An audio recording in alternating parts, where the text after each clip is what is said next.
in the den of iniquity. Vicinity no pretty, calamity fi hit we any moment, what a pity. Tomorrow never certain, what dwells behind the curtain? The face of evil smirking, with that shifty eyes averting. It's not a steady bubble, could either pop or topple. Many will fall and stumble, let the dozers gather rubble. From LA to Colorado, Guinea to Burkina Faso, cannons could breach the towers and the troops will storm the castle. I say, run, run, come, make we get it. Because the peace that is bestowed upon the meek is overrated. So run, run, come, make we get it. Calling all your daughters and your sons, we come forget it. I say, run, run, come, make we get it. Because the peace that is bestowed upon the meek is overrated. Lord, run, run, come, make we get it. Calling all your daughters and your sons, we come forget it. With the rubble steady rising, and hearts are compromising. Convictions here are stifling, making evil appetizing. The fists are steady forming, and countenance is falling. Defenses are withdrawing, possibilities are falling. In these your circumstances, evil will make advances. Pick up your sword and lances, and be sure to take your stances. Victory is never promised, the battle is upon us. Gather the brave and honest, and the righteous in your corners. Welcome to the Game Changer 00100 show. I'm your host, Game Changer, and today we have a special guest, a brother by the name of Ike. Now, I always have trouble with your last name. If you could help me with that, please. It's Ogiamie. The hard G part is the part to remember, and the rest just kind of flows with the. By the name of Ike. Now, I always have trouble with your last name. Is this me? Or am I? Is that me? That's probably me. My bad. My bad. My bad. So, no worries. How professional of me. Okay, so you said Ogiamian? Yes. Okay, great. Okay, I'm sorry. So we have a special guest, Ike Ogiamian, and we're going to talk about traits to avoid and to look for when making friends and allies for success. Is that a fair assessment of what we're going to do here? Yeah, I think so. I think that will be a great conversation. Oh yeah, absolutely.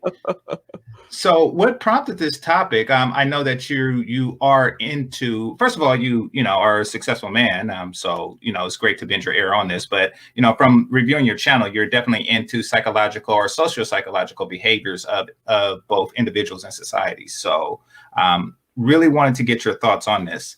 I came across this site. It says 7 types of people to completely avoid. Now, it's not necessarily about success. However, the goal and one of the many goals in life is to become successful at everything you do.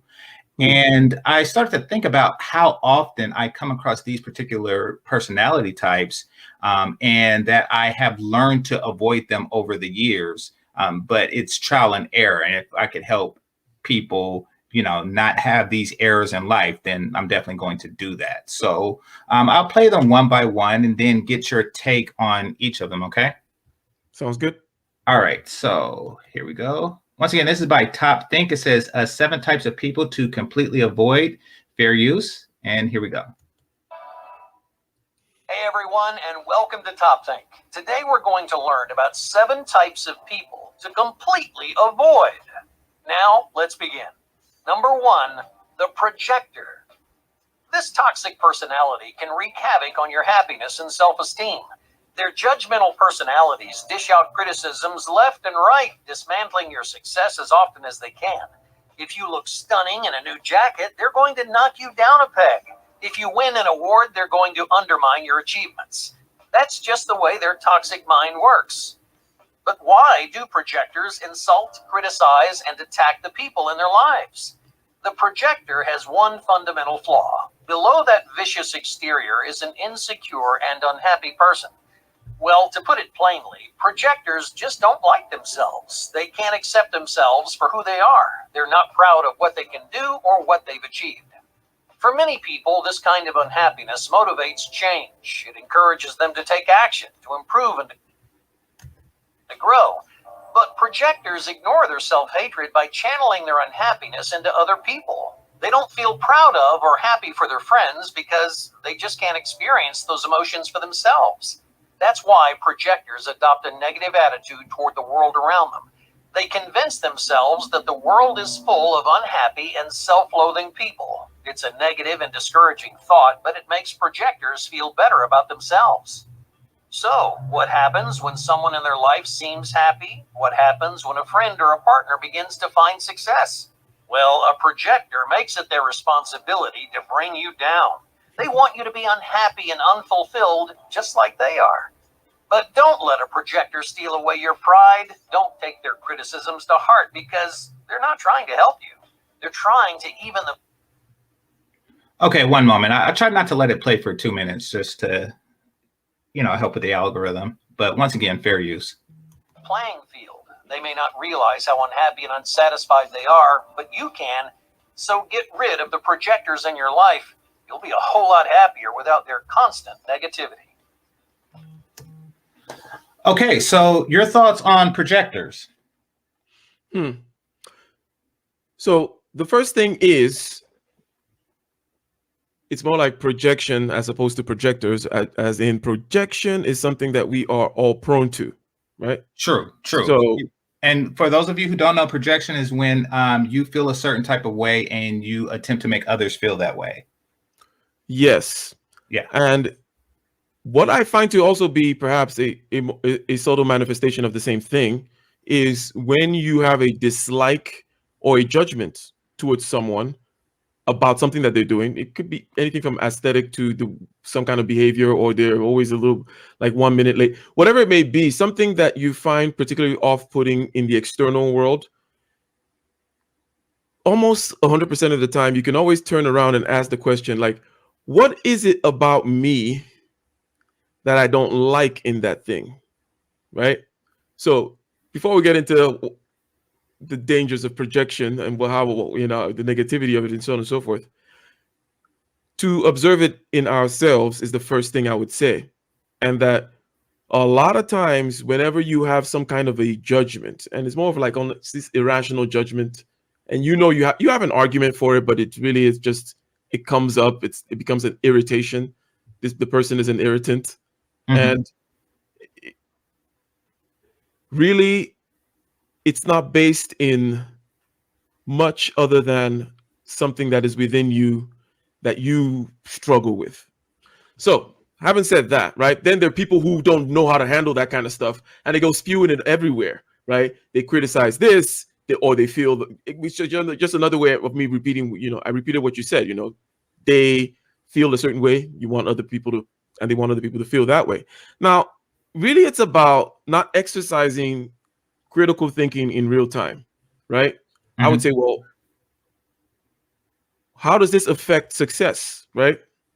Why do you want to stay away from this? Because these kinds of people tend not to see opportunities, or people doing this are not really looking at situations and exercising real-time critical thinking. They're more like having these preformed judgments about people, places, scenarios, and it's usually on the negative side. It's not going to work out, right? These people never see the silver lining, which therefore they don't see the opportunities. Therefore, they don't try out for business. They don't gain the experience in terms of, success or whatever. When I say business, any kind of endeavor. They have a reason why, they shouldn't be a writer, and a reason why, I could have done this, but then that, whatever. I could have got the job, but the white man held my internet back. Whatever. Shout out to O'Shea. All that kind of stuff. The way it's tied into success is that you need to be able to find people and follow them and collaborate with them and try to develop this capacity of real-time judgment. In real time, life is going to come at you in many different kinds of ways. You can think about the Airbnb founding, for example. I forget his name. I forget his name. But he was trying to solve a problem, right? It was like, okay, real time, solve a problem. This particular conference, we need air mattresses. We're going to do this kind of app thing. Some people would have just been moping at the situation, talking smack, and not really doing anything. It is in this kind of doing, playing, tinkering, that kind of an attitude. Those are the people you're trying to stay towards. And the people who cannot play, right? They literally can't. They can't have a good time. They never look at the positive side of things, like, oh, how can I turn this into a game and perhaps get the best outcomes? So that's why they're a waste of your time as well. And that's my general kind of reaction to that whole projection thing. Okay. So I see what you mean when you talk about how projectors are destroying themselves, and that is, because they Apparently a projection is a feel-good mechanism, meaning that, you're comfortable with where you are as long as you have this belief that everybody else is this way, or you can make others feel this way. What about the effects, as far as, like, say you're with a person, right? Or say you're a young man and you become a Rhodes Scholar, and somebody says that doesn't mean anything. Now that's obvious. That's obvious that they're projecting because they're not Rhodes Scholars. So how should one in a position deal with that, provided that they have, that projectors are a large percentage of their circle of friends and family members? Because I find that happens far too often in the Black community, and that is when people negate the success of others. And that's something that, at least according to this, is what projectors are doing. Mm-hmm.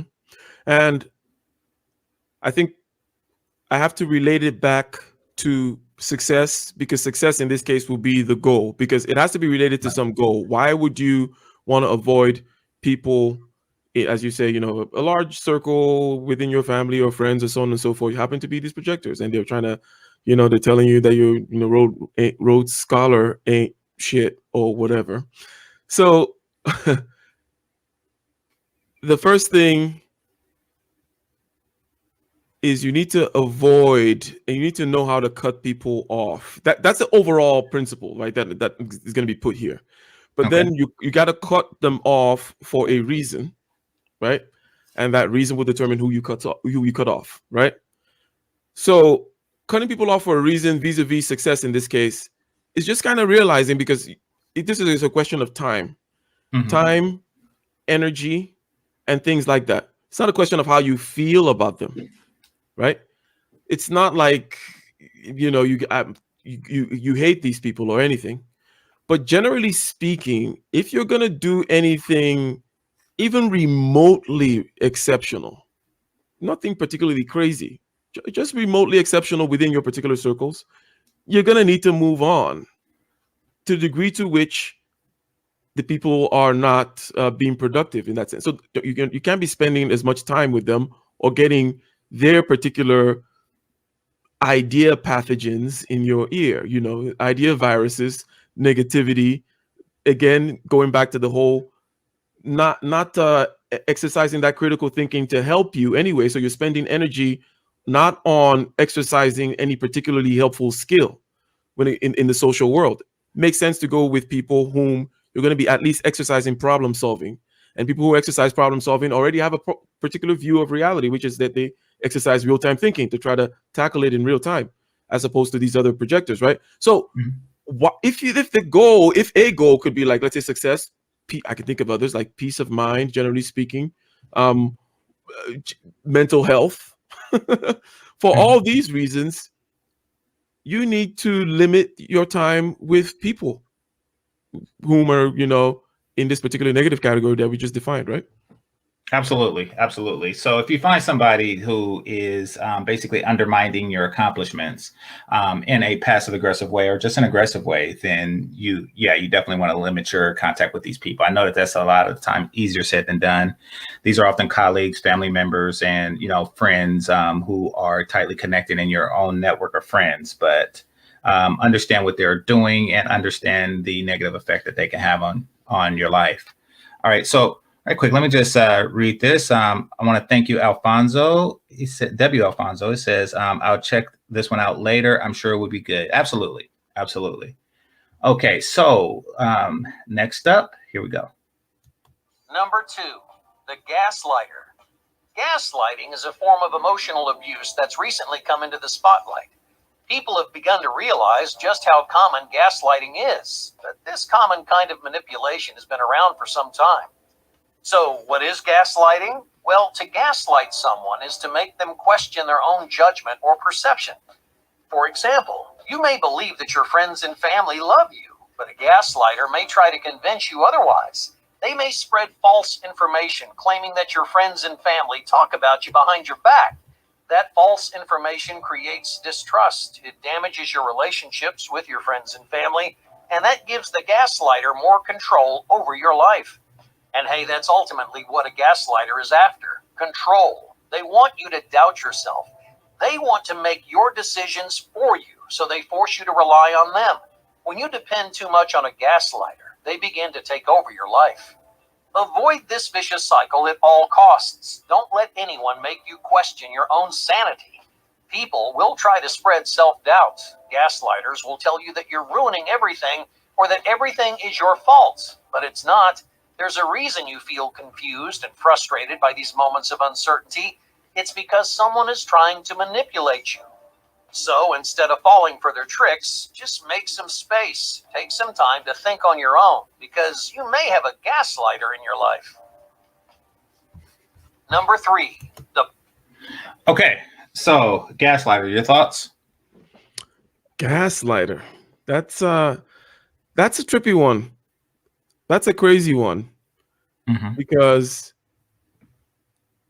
behind the gaslighting behind the gaslighting technique, there is a fundamental purpose, which is control, right? And then it's a question of how does one resist this control? Now, this is enticing to one in various degrees.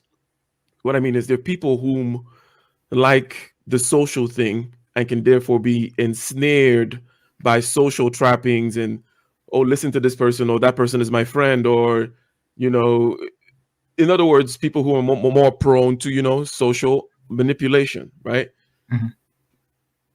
If whatever spectrum you're on that, you should know. We're looking at different personalities or personality traits from a negative kind of thing, people to avoid, and so on and so forth. And therefore, it makes sense that we're pointing out that personality and knowing your personality is key. So within this range of how extroverted or introverted, how extrinsically motivated versus intrinsically motivated you are, you need to know where you are, because then you know the particular points, you know the weak points, you know where you're exposed, you know where you can be attacked, you know the disadvantages, in other words, of your particular psychological type. So know how much you're easily swayed by this kind of a social thing. And then another thing is you need to be able to develop that capacity, again, the capacity about real-time critical thinking and seeing the universe as a place where you can take action, right?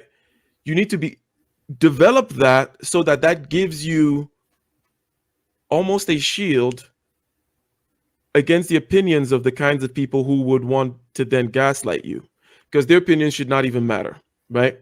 Oh, well, they're coming to you, telling you this, telling you that. It's like whatever story they're painting, and you need to be able to create a certain level of space between story and, you know, your reality, you know, whatever story they're saying, right? And it shouldn't matter that much.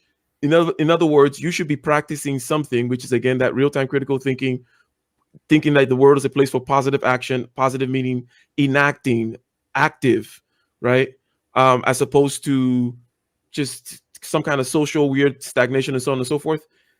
Seeing where you are, how prone you are to fall for this trap, and then also developing some independence. And I described a particular way of developing independence in this case. And then there are other ways, such that their ability to control, which is what is behind that whole gaslighting technique, is not effective, that, you know, you're immune to it, if you will. Okay, so being self-assured, and being self-confident and, you know, self-certain and things like that will help you to understand how to avoid gaslighting. I get it. And yeah, I definitely agree with that. It's interesting that separating one from one's social circle is used as a method to control them. You know, like I don't see how one would think to do something like that. You know, like say you have a circle of 7 friends and you bring in an 8th one. And it is just for everybody to kind of give an example of how it works. So you bring an 8th person into this circle of friends. Now, this 8th person, instead of for wanting to be a part of the circle or a part of the group, they want to disconnect everyone from you and make that connected to them. leaving them as your only friend. And, you know, they can do that by changing your friend's perception of you and your perception of your friends. It only has to work on one end. Like, say, if, you know, they say such and such thinks that you're ugly, and then you behave towards that person with the understanding of that, oh, this person thinks I'm ugly, you may become a little more hostile. And then the eighth person goes to them and say, hey, you notice how they've been a little hostile towards you lately? And then next thing you know, their relationship is starting to wedge and sever. I've seen this happen real time.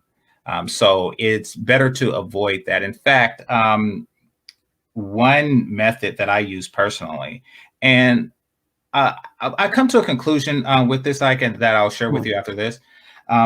One method I use early when meeting someone new is I come to the understanding that if a person is speaking bad about somebody who think that they're your friend, who think that they're their friend, then they are speaking bad about you. So you should pretty much ignore each and every single thing that you say. Because, like, wait a minute, this person is talking bad about their own friend and I'm their own friend. You should instantly come to that conclusion. That's just a rule of thumb. Yeah. So I think growing up poor, that we come across a much higher concentration of people with these particular personality types that hold people behind, because you grow up in a community where people are held behind, not just by, you know, maybe limitations or laziness or whatever reason, but they're held behind because of their own personality issues between friends and families. I think that people born into poverty come across these personality traits a lot more frequently than those who are born wealthy. But once again, I only have one perception of that. That's just my thoughts on that.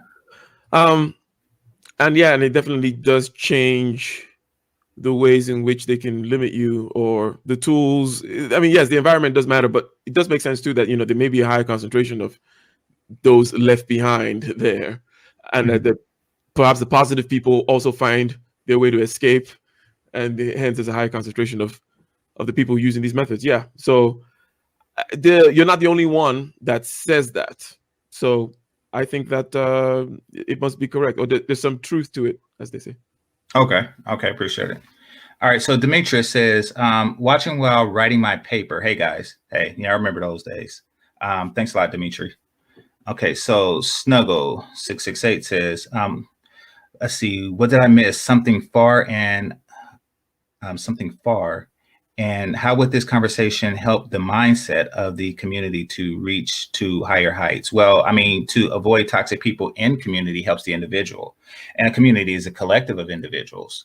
So that's how. And also to seek out these personality traits in yourself, so you're not toxic to others. Because I think that a lot of people are doing these things instinctually and not really consciously. Therefore, they may not even know that they're doing it.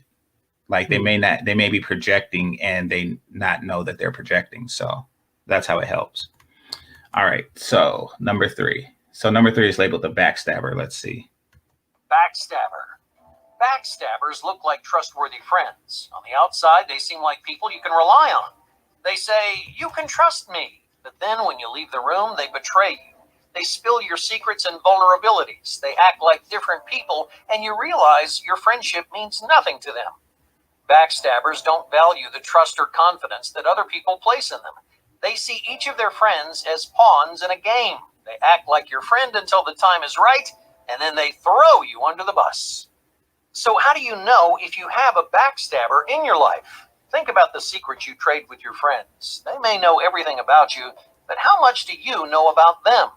Backstabbers know a lot more than they tell. They dive into the vulnerabilities of others without exposing their own weak spots. This dynamic creates a lopsided trust. Yeah, you trust them, but they don't trust you, and it becomes easy for a backstabber to betray you. You have something to lose, but they don't. For trust to mean something, it has to be mutual. Trust is an exchange of weaknesses. You both have something to gain and something to lose. There's another easy way to pick out a backstabber. Just think about which of your friends have betrayed you in the past. If this person has broken your trust before, there's a greater chance it'll happen again. Yeah, accidents do happen, and it's important to remember that people do make mistakes. But if your friend intentionally breaks your trust, especially more than once, they're making a choice to hurt you.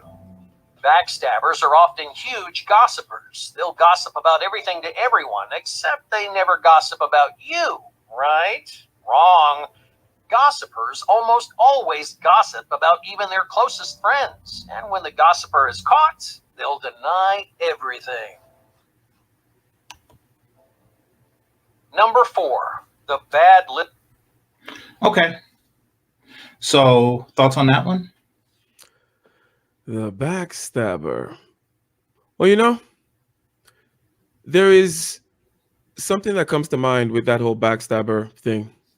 Don't tell me it's a song by the OJs. Smile in your face. So there is something about arenas where backstabbing is more prone to happen. Types of people and types of activity. Let's take, for example, politics, which I would say is one end of the arena, right? In politics, there you don't have skin in the game as much, right? You don't have some kind of a business. Let's say you're a politician. You're spending other people's money, right? Right. You don't really have the experience that come with, you're not a plumber, you're not you're not doing something whereby there's immediate feedback with the market, right? You can't be a horrible plumber messing up everyone's toilet and last very long, right? However, you could be a total politician lasting in an arena of politics by doing things like backstabbing, right? And manipulations of all those kinds. So the first thing that comes to mind with this backstabbing thing is to pay attention to certain kinds of arenas. And I would say that the distinction to draw between that works for arenas and people is to ask, where is the skin in the game that this person has? Where is the skin in the game that this particular knowledge base has? For example, it could be, let's say, physics. And you're like, okay, I know that this is kind of rigorously tested in labs all over the world. And there are reasons, game theoretic reasons, why people are incentivized to want to take down whatever the prevailing knowledge is, right? And say, oh yeah, I was able to prove Einstein wrong or whatever, right? So you're like, that's kind of where the kind of skin in the game that is, that has, okay? And then you compare different landscapes like that. I describe politics, also describe certain kinds of like NGO, global United Nations committee to save the whatever, right? Those kinds of places, you can find all kinds of people that, in other words, because of the nature of them, not to slam them, but those are the kind of areas where you can find more backstabbers and stuff like that, right? And how do you find the allies? Well, you're looking for people in this other arena more so. People who do things, and usually typically on a micro level. It's like if you're a microeconomist, it's harder to bullshit, but it's very easy to bullshit macro stuff. Big politics, large geopolitical, whatever. You can talk a lot of, because it's hard to test and who knows and blah, blah, blah. And so that's another kind of arena, a way to, like, when things get macro, it's easier to BS. And also when things get more and more political and social, it's also easier to do the backstabbing BSing thing, because otherwise, as a plumber or as a surgeon, for example, you can't, vis-a-vis your skill, vis-a-vis how you're interacting with the marketplace and what people know you for, you're not going to find a lot of BSers in there. Anyway, so that's something that comes to mind in the sense that arenas and types of people, and then measure it with how much skin in the game is their endeavor or their personality. How much skin in the game do they put in? Is it all just fluff, or is there some immediate feedback that they get from what they're putting out there? Okay, so you're saying stay away from people who excel in careers where backstabbing is required. Meaning you gotta at least watch them. Yeah, you gotta at least like be suspicious, right?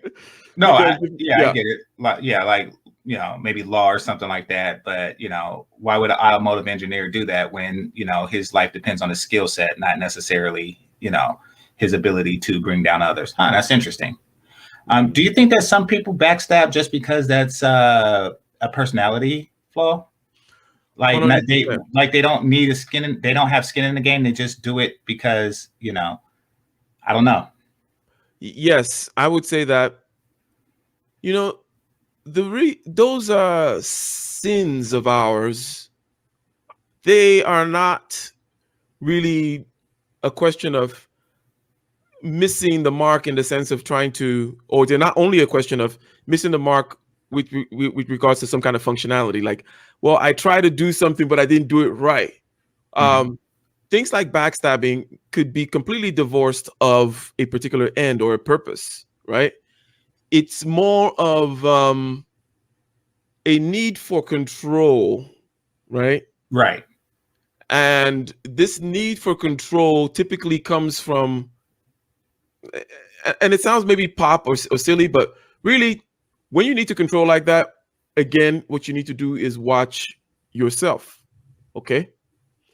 There's something going on to this person, and we're saying that anyone can be prone to this, maybe some people more or less, but that need to control is something that you can see manifested in this or that area of your life, right?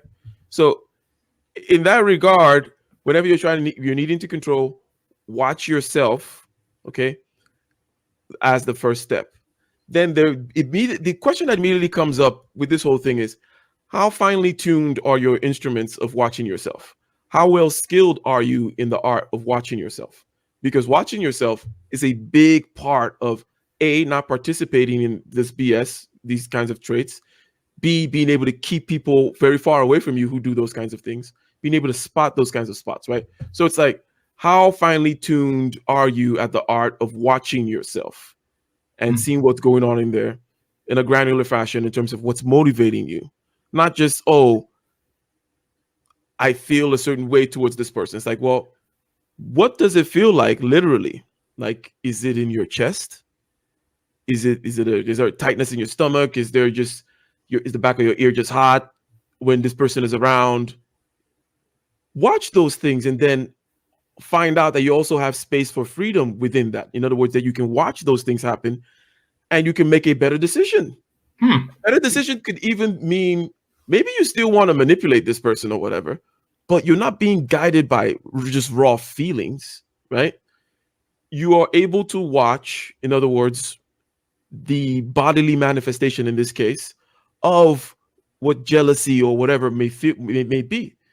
So rather than just act, you need to be able to watch yourself and look and be like, okay, heart rate raising up, okay, a certain kind of tightness in my chest, things going on in my head, flashing in my head about why this person is a dumbass or something or whatever reasons, so on and so forth. Maybe the ringing in my ear even goes up, right? But watch those things rather than be lost in those things, because that's what gets everyone in trouble, when you're quote unquote lost in your feelings or lost in your head, right? I got you. So, okay.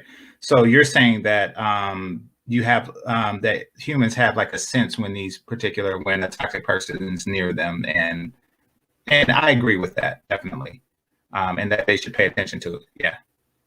Yeah, if you're watching yourself in that way, then you'll be able to you're able to see the subtle signs in someone else, because they're just things that we pick up, and then you'll be able to just know. And that's why it's about how people to avoid, right? Because it just ends up, well, when you spot this, run away. That's the that's the summary there. Pretty much. Okay. Melody says, or Sweet Melody Speaks, excuse me, says, I actually know someone who has all of these personalities you're presenting. SMH, shaking my head. She's dangerous and jealous of me. Yeah, and a lot of these personality traits do seem like a catty female, nana envy, whatever you want to call it. They definitely seem like it would be commonplace there. That the gossip and that the gaslighting. So yeah, I could definitely see this being common amongst women. Thanks, Melody. Thanks a lot. All right, number 4. Listener. Next, we have one of the most frustrating personalities on this list. Bad listeners have one thing in common. They care far more about their own thoughts than the words coming out of your mouth. In fact, they're so buried in their own thoughts, they can barely register anything you say. Bad listeners show their poor listening skills in a few different ways. They give lackluster one-word answers. They talk constantly about themselves, even if the conversation isn't about them. They interrupt other people whenever they want to because they want to hear themselves talk. Now, all of these bad habits tell you the same thing. This person doesn't care about others, and they probably don't care about you. But that's not fair. You deserve to be heard. You deserve to make friends who listen when you talk. Anyone who isn't willing to give you their attention doesn't deserve yours. Number 5. Okay. Any thoughts on that one? Oh yeah, I start from the practical end in terms of things to do in order to be a better listener. Mhm. So, in other words, this whole bad listener person, it's a lot of us, a lot of times, even if we're handling it in real time, but the struggle, in other words, is not something that is unfamiliar to us. In other words, the struggle to get lost in our own thoughts, right? Right. The struggle just not to, the struggle of listening, and then the danger that you may just drop the struggle and just not listen. Or your mind wanders or something like that, right? So it happens to all of us. That's number 1. Number 2 is, what do you do? So here's a very good skill. Great in meetings, sales, and also, okay, so basically you repeat what the person says to you in your head. And also, after the last phrase that the person says, actually repeat the last phrase to them out loud. Basically, it's a simple kind of thing like this where, the first principle of you repeating something back to them is salient, but then repeating it in your head is key. Because basically what you're trying to do is talk is going to happen in your head while someone else is talking. But if you're talking to, or someone is telling you a story, you know what? We took the Uber to the restaurant on 5th Street. And then you're thinking in your, what you should be thinking in your head, according to this advice, and it works very well, is just think, okay, they went to the Uber on 3rd Street. The exact words that they say to you, just repeat it back in your head. You'll find that actually it's almost like you're reading and then you're making sure you comprehend, right? That kind of a thing, right? So you hear it through your ear and then you go through it, but just by mechanically repeating, okay? It also silences the voice in your head, right? Okay. So rather than whatever is going to be going on, you're just repeating what the person is saying. And then also you repeat out loud the last part of their phrase. So if they say, and then when we came out of the Uber and we got into the restaurant, we had the salmon, the one with the weird strawberries. And then you literally say, oh, the salmon with the weird strawberries. You simply just repeat what they're saying. This is more than just a listening technique. It's a persuasion technique. It's a way of getting people to talk more about themselves technique. So it's like, they say, oh, well, the salmon, and then we had the salmon, and you're like, oh, and you had the salmon. And then, yeah, the salmon, and then obviously we're eating the salmon, blah, blah, blah, blah, blah, blah, blah, and we ended up in the wrong hotel. Oh, and then you say, you ended up in the wrong hotel. You know what I'm saying? Like, it is a very simple kind of systematic way, especially when you're doing kind of communication such as like sales or influence and so on and so forth, things where you're kind of professionally communicating. You want to kind of have these kinds of skills and so on and so forth. And obviously it comes in handy when you're just hanging out with your friends or in a cocktail party somewhere, like someone is telling you something, just repeat what they're saying in your head. And then also, because they feel very well heard, this simple technique, you might even be able to get the intuition and see why it works, right? Or I don't know, what do you think about it so far? I'm sorry, I wasn't listening. Well, no, I definitely should do that more often. For myself. And it's a technique that I definitely need to try. The reason why I say that is because I'm really bad with names. So just with that aspect alone, somebody introduced themselves, and maybe it's because I worked in customer service and, you meet a lot of people and you're never going to hear or see from them again. So, it's like, hey, my name is Roger. And then next thing you know, hey, my name is Alan. It's like, do I really want to remember 175 names a day? So maybe I had that technique or I had a method of doing it and I just completely did it. Like, I'll go to a party or something, meet a bunch of people and forget their names. So I think it would be helpful with that. But the technique that you give, it definitely helps to assure people that you were listening. I prefer, as far as that goes, I prefer to give like a overview of what they said versus the last sentence, because with me, when people give the last sentence, what it says to me is like, they kind of shifted out of focus and then heard the last, because I do that. I do that while I was in customer service. I would shift out of focus and then say, oh, okay. Oh, your phone's not working. I can help with that. Like I did. So because I'm used to that, I give like an overview of, all right, this is the overview of what you just said, and also put like something in front of it, like, okay, I get it. You're having this particular trouble in this particular arena because this happened, and to give them, and also to assure that I was listening to myself. Their confirmation means, okay, I did get an accurate overview. So yeah, definitely. I mean, whatever technique keeps you focused on the conversation is definitely helpful, because you don't want to give the impression, especially if you work in sales or interpersonal interactions of any type, you don't want to give the impression that you're not paying attention to the person that you're with. Yeah, I sometimes struggle with that because my mind tends to wander and so on and so forth. Mm-hmm. And then so I try to make sure that even if it wanders, it's not noticeable. Blah blah blah. I can usually catch on to what they're saying, but so I use this technique. Yeah, I'm talking to myself in my head just about what they're saying, and I find that it's not so important. When you're doing this thing, you're gonna find that it's the thinking about what you should say next, the way you should react to it, and so on and so forth, is more automatic than you think. Mm-hmm. Such that if you just put more of your conscious attention on what they're saying and repeating it to yourself, just kind of all the words just coming out of their mouth. Okay, the words, you're just repeating the words coming out of their mouth. Mm-hmm. You will be able to come out with something without actively, consciously thinking like, okay, let me see what I'm going to say next. And while they're talking, it's like, yeah, not so much, and also it gives the conversation a different kind of a flow in and of itself, right? Exactly. It's an exchange, and I agree. Now, this is going to be a little off topic, but I want to touch on this while we're somewhat close to it. When it's not an interaction, when it's a informational or a teacher-student relationship or a lecture or something like that you need to gain from, what would you suggest then? Because you're not really repeating back to the lecturer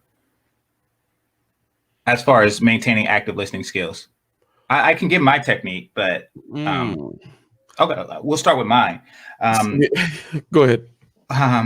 I take more notes than I read, and that's because just writing it down keeps me engaged with what the professor or doctor or whatever, the lecturer, or even if I'm looking at something on Google, a tutorial on Google, like taking the notes, just the process of writing it down.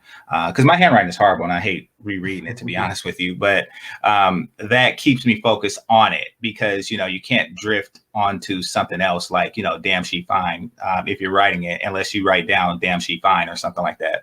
Mm-hmm. So that's my technique. I was wondering if you had any that you'd like to share. Actually, that is exactly what I do too. So, oh, okay, great minds.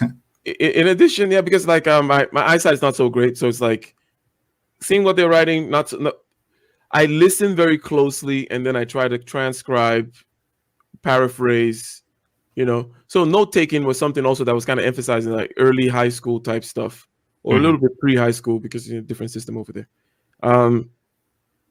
Kind of, you listen to the teacher lecture, you form these notes, you actually even go back and look at the textbook, and then it's almost like you're creating this document, like you're writing your own little journal. You add to the stuff, and that helps a great deal, because also there is this kind of a memory of important parts of the page, like a number, right. Oh, they check it every 30 days, and you remember 30 days the way you wrote it in that part of that page there, right?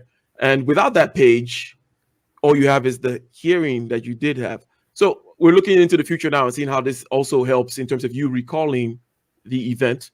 But yes, while being present in the event, taking notes for me is 100%. And then also using the ears. But where I struggle is if I don't find that the thing that is going on important. In other words, I tend to be able to focus attention and then, do the writing thing, blah, blah, blah, take very nice notes, use nice rulers for everything, because that engages you. So it's not just like, I'm just going to like sloppily write. It's like, no, I want to write in the lines. I'm going to use rulers and stuff like that. Right? Okay. Because it helps you focus more. It gets more things going. The more of yourself you want invested in an activity, the more it has more momentum and will continue in that particular direction, right? But anyways, yeah, those are my additional thoughts to the fact that I basically do the writing technique as well. Okay, perfect. Okay, I don't do the ruler thing. Maybe I need to improve on that. Yeah, it's more of an engineering thing because of rather than draw freehand, because we're drawing a lot, just sketch or whatever a lot, right? So yeah. I'm an engineer as well, but not you're software, right? You're right, software, not mechanical. I couldn't, and it's because I failed in that. I started off as mechanical engineering, but I drafting was not my thing. Art of any type just wasn't my thing, and I came up in the day, before they had the software to do it. So we were doing it by hands, with all the different pencils and lead density and stuff like that, and I was like, something, this is not for me. And then 3D perceptions, yeah. But it was required that I take some software, and I was like, okay, I like this. Gotcha. Yeah, it's the drafting aspect of it is what got me out of architecture as well. So basically, I was going for architecture before. Okay. Or what I mean, like the tedious aspect of doing certain kind of design work, produce what I call it busy work, because I preferred. I was like, you know what? I can go to the engineering side, and then I can go do physics, mechanics, thermodynamics, fluid mechanics, all these different kinds of things, and understand what stuff is, as opposed to, well, we need, buy this 8 by whatever canvas and do this particular project on it, and then make sure you have all the right pencils and right lines. Like, I'm a little bit of a kind of messy in that way, in terms of like, I'm like, okay, I hover above a particular issue, a topic, a subject, whatever it may be. I get the basics of it, and I don't want to spend any more time than I think is necessary to just get the basics. Later, fine-tuning of certain skills or whatever, not so important to me. In other words, I don't learn by that kind of induction where I need many different points to go then do induction. I'm more deductive, like, okay, here's the general principle here. Let's move on. So engineering seemed to embody that more. And yes, I completely understand all that drawing stuff, but I do like drawing though. But to me, it was like too busy. Like, let me go learn the actual physics. Yeah. Same here. I actually would like to be able to draw. I'm just not. It's not in my skill set. I guess the same thing that makes my handwriting bad is the same thing that keeps me from being that type of engineer or architect. Absolutely. All right. So the one says, good topic. Also, like, I just noticed your channel video dedicated to Nietzsche, will to power, and I will, also placing quotation marks, check that out. Salute, Alpha Kings. Okay, appreciate you. And yes, I got the pun. All right. And Melody says, hit that like button. Thanks a lot, love. And yeah, please hit that like button. Hit that like button, people. All right, number 5. The peacock. Peacocks care way too much about what other people think. They govern their lives according to other people's opinions. Why? Because they can't tell the difference between attention and self-worth. They broadcast an overconfident, boisterous exterior, although the person underneath is very insecure. That's why they try so hard to be the center of attention. They think being liked is the same thing as liking yourself. Making friends with a peacock can be frustrating. They seem like good people at heart, but they crave status above all else. They think of everything in terms of external value or social charisma. That's why many peacocks become bullies and betray their friends. If you're not cool enough for them, they'll turn on you. Peacocks have narcissistic tendencies that are usually easy to spot. If they're always standing in front of the mirror or care way too much about their social media profiles, this person may be a peacock.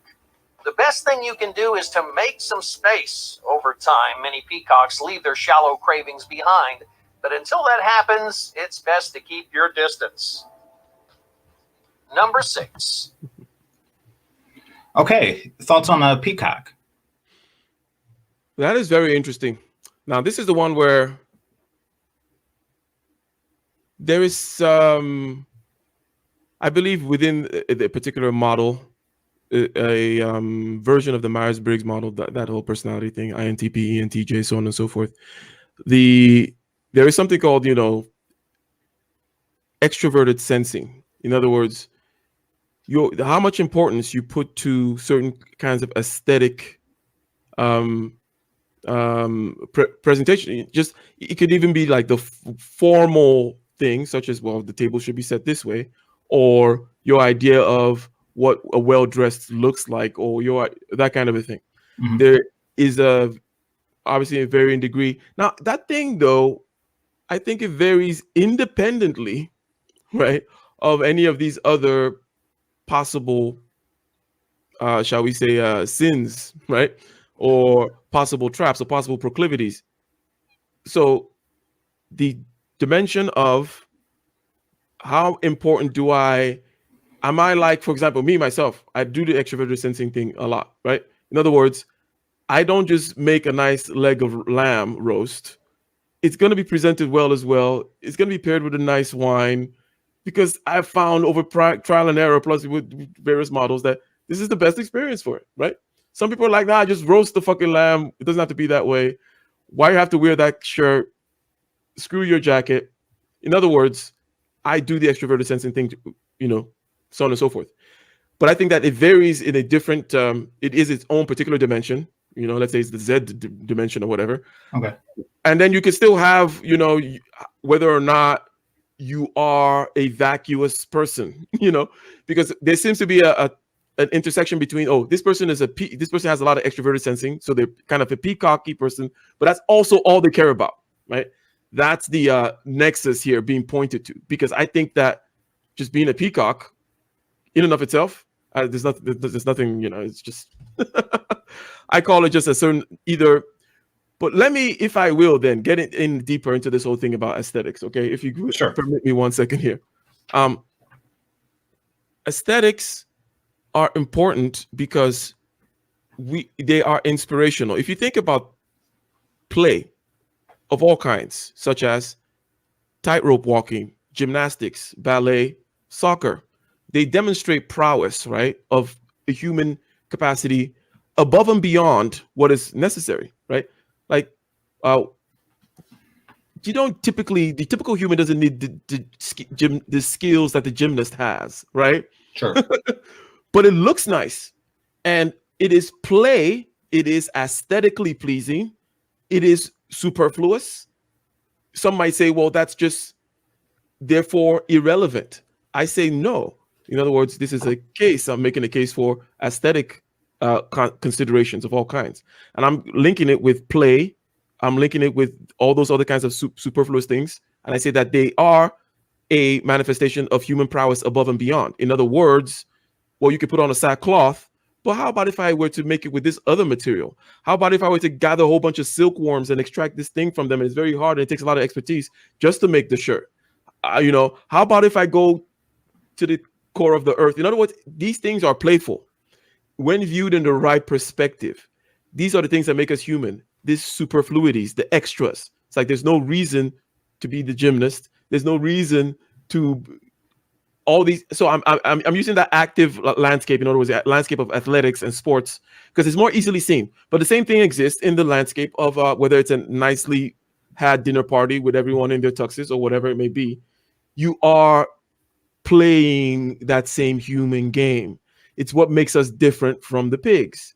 It's the reason why you don't just eat your potatoes off the floor with your face, right? You still want some form to stuff as a human being. And I would say that you're already, therefore, in the direction of acknowledging the importance of aesthetic considerations. Okay. Now, you're right. I agree with you definitely on the portion where they said that where he said that it's different than all the others. And I think that this is different in the sense that it does seem as though the peacock is most affected by the first four. Like if a person is a projector, if they're, or if a person is a gaslighter, things like that, particularly gaslighter, if you are a peacock, you are overly concerned with how others think about you. So a gaslighter can, tell you something or manipulate you. And since you value the opinions of others so highly, and you tie your own self-worth next to their opinions, they can have a devastating effect on your sense of self-worth. So it seems like peacock is more likely to be a victim of these particular behavior types, the previous behavior types. And in addition to that, it does seem as though, because everything that was mentioned before seems to be a result of having low self-worth, besides the active listings. But outside of that, everything else seems to be a result of having a sense of low self-worth, and you want to either project that onto others, or you want to control others, or you want to take others down through backstabbing. Either way, you have a sense of low self-worth. Now with the peacock, having your self-worth tied to everyone else's view of you, it's fluctuating. Mm-hmm. Like people want it to be like a perfect XY linear upward thing, and that's not going to be the case. It's going to be ups and downs, even if there are ups, mm-hmm. or even if the tangent line is steering upwards, you're still going to when you're down, or if your social media value is down or what have you, you're going to feel a lot worse because, let's face it, your self-worth is tied to that. So self-worth is, or shall we, there are many directions from which you can look at this identity thing, and you will call it something different. You may call it identity when looked at it this way, you call it self-worth when looked this way, you call it ego when looked at it in a particular way. Mm-hmm. But it has content. In other words, it is tied to something always. It has to be tied to something.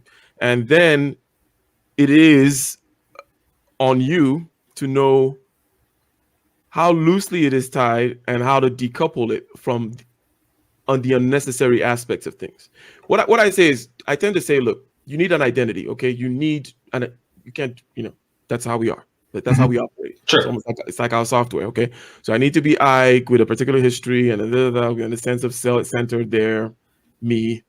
But what is the most basic structure of that thing such that you can leastly, in an easy way, decouple any superfluous, additional, unnecessary aspects, things that your identity is tied to, right? Mm-hmm. So it has to do with basic principles.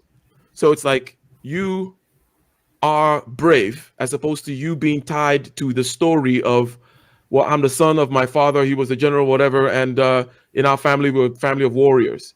It's different from having as part of your identity a veneration for bravery, and you follow bravery. So it doesn't matter if you're your father's son or your whatever. It doesn't matter. Like, you have a principle. So in other words, in every story, every kind of identity game that we're playing, there's usually a moral, a principle, something. You figure out if that's what you're really all about and actually pursue that actively. Then you're not so tied with the fluff. Now, I wanted to just add that aspect in terms of identity, and how it is tied to something and has to always be tied to something. So in the case of it being tied to this extroverted sensing, which I like, make the scene, being a showman, for example, right? Because I'm a showman as well, introverted typically, but then I like to put on a show as well, do the music thing or do a sales type stuff. You have to be aware, this showman person, of the relationship between your identity and this particular thing. What exactly it is about this particular thing, in other words, that are principles. So maybe there's a principle of excellence, right? In anything that you do, any of your arts, there's a principle of creativity. So you embrace creativity and excellence rather than, oh, it's about the way I look and the way they see me. It's about creativity and excellence, right? Creativity and excellence is more stable. It's more of the backbone of the structure, right? and it's also less. It has all these doesn't have all these extra frills that could be attacked, or whereby you can exactly be attacked by people whom are doing gaslighting and those other things, right? Mm-hmm. So yeah, I like what you're saying about self-centered, and it really puts something I never really gave it much thought. Like, so I'm going to try to put, as I told you I did before, put what you were saying in a nutshell and say, when you're talking about being self-centered, like, do you see yourself in your own position, or do you see yourself as relative to others? Say, for example, you're on a football field and you are standing on the 50-yard line. Do you say that I am standing 10 yards away from such and such and 20 yards away from this person? Or do you just say I am on the 50-yard line? I guess that's the difference between seeing yourself from your own point of view versus seeing yourself as relative to others. Yes, that construction will be a good analogy there. Okay. Yeah. And I think it is helpful. Yeah, go ahead. No. I was thinking, like, as far as how it gives you a healthy perception of things. But I'm trying to think further how it may give you a unhealthy one. And do you think that having that, seeing yourself not relative to others, how that may, or excuse me, actually, no, the analogy so here's the analogy I was going to use. Mm-hmm. It would be good seeing yourself relative to others if you are in a race, and 100-yard dash or something like that. Then of course you want to see yourself relative to others. You want to say I'm in 8th place, not that I am 60 yards away from the starting point and 40 yards away from the finishing point. You want to see yourself relative to am I in 1st place or 8th place? However, that doesn't apply because it's an actuality. It's not a person's perception of you, like you actually are. So I think, that's excellent advice. Of course, I'm going to give it, some strength test and see, like, okay, how can I break this? Let me give a smoke test to this. But I think or how can it go wrong? Okay. Right. One way, well, let's not even talk about that way, because one way is just to call it something else. One way is if you just change the name of it, and I don't think that's a valid thing. If you just call it selfishness now, and then you say it's a bad thing, right? But really, though, it is a capacity to have the ability to see reality and get out certain absolutes out of it, like what exactly is going on, not what I think about it, not that the person doing it is my uncle, not just like what exactly is going on, and then versus what am I gonna do? Okay, and in between these two things lies my physiological reaction to things. What is going on, right? What do I do? And in between, it has to be mediated by I have all these physiological reactions to what is going on. Mm-hmm. So the ability to kind of keep people at arm's length, see, don't, and kind of just look at yourself relative to some kind of a bigger scheme, or just comparing yourself with yourself from the past, or whatever it may be, but putting yourself at the center. What it can allow you to do is justify things, because the capacity that from which this stems is that capacity to separate yourself from yourself in a certain way, right? Okay. So you can justify certain things to yourself by simply going cold in certain areas and choosing not to pay attention to it, right? So in other words, you could use it.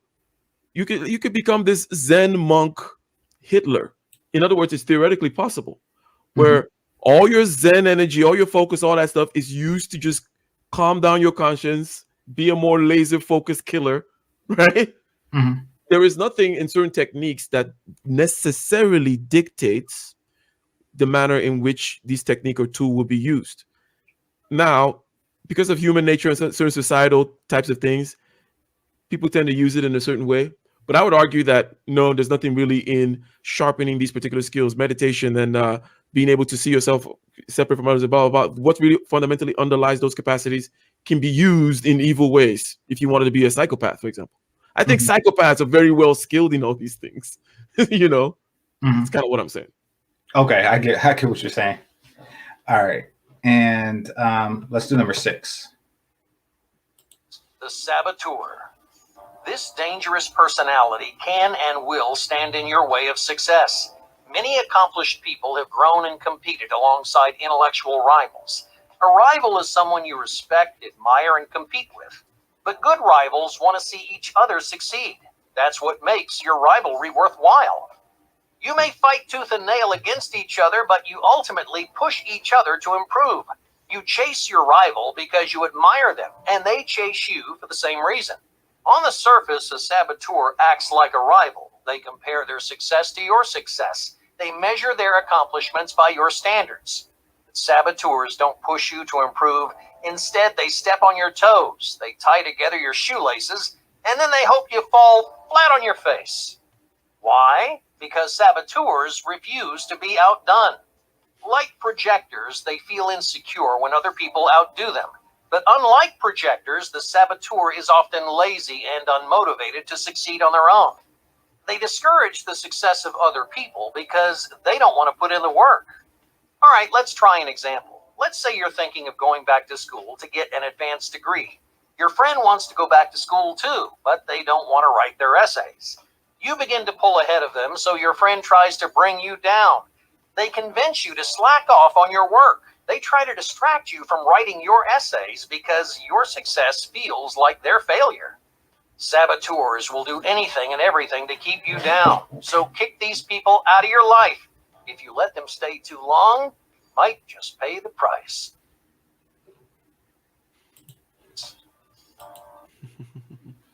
Okay, thoughts? Interesting. What number is that? Is that number 6? That's number 6. Yeah, we have one more. Okay. So, the saboteurs and also the Backstabbers and the here. gaslighters. I wrote them down because you have notes. The projector, gaslighters, the gaslighter, the backstabbers, the bad listeners, the peacock, and now the saboteurs. Yeah. So this saboteur is just a different. Seems to be the same character using a different tool, same character as the backstabber and the gaslighter, right? So I think that the gaslighter and the backstabbers are actually tools of a saboteur. Well, I guess there you go.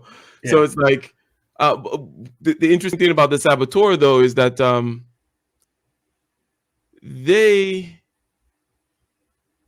I think that this one is because they said, oh, this guy, you know, the narrator said something which is like, oh, they convince you to not study and this and that. In other words, you know, like they actively try to sabotage you.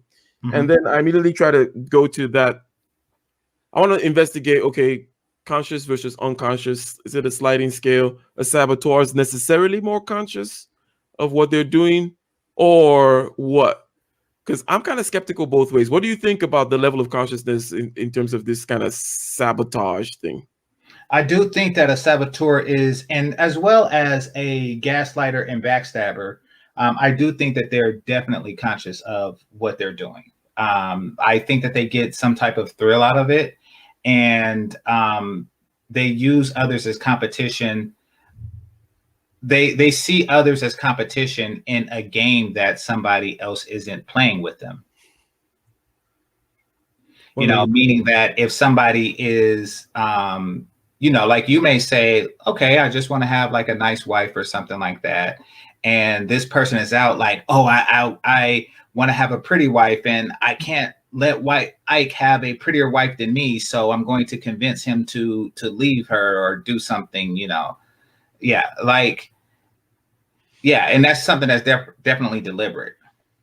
Yeah, I mean, all in all, all these characteristics, you know, I haven't said all the different things that we said about them and ways in which we can watch them in ourselves and ways in which we can kind of counter certain things, ways we can be better listeners, so on and so forth. But one thing that they all relate to is the topic, which is the topic about success, and that people whom you want to partner with, right?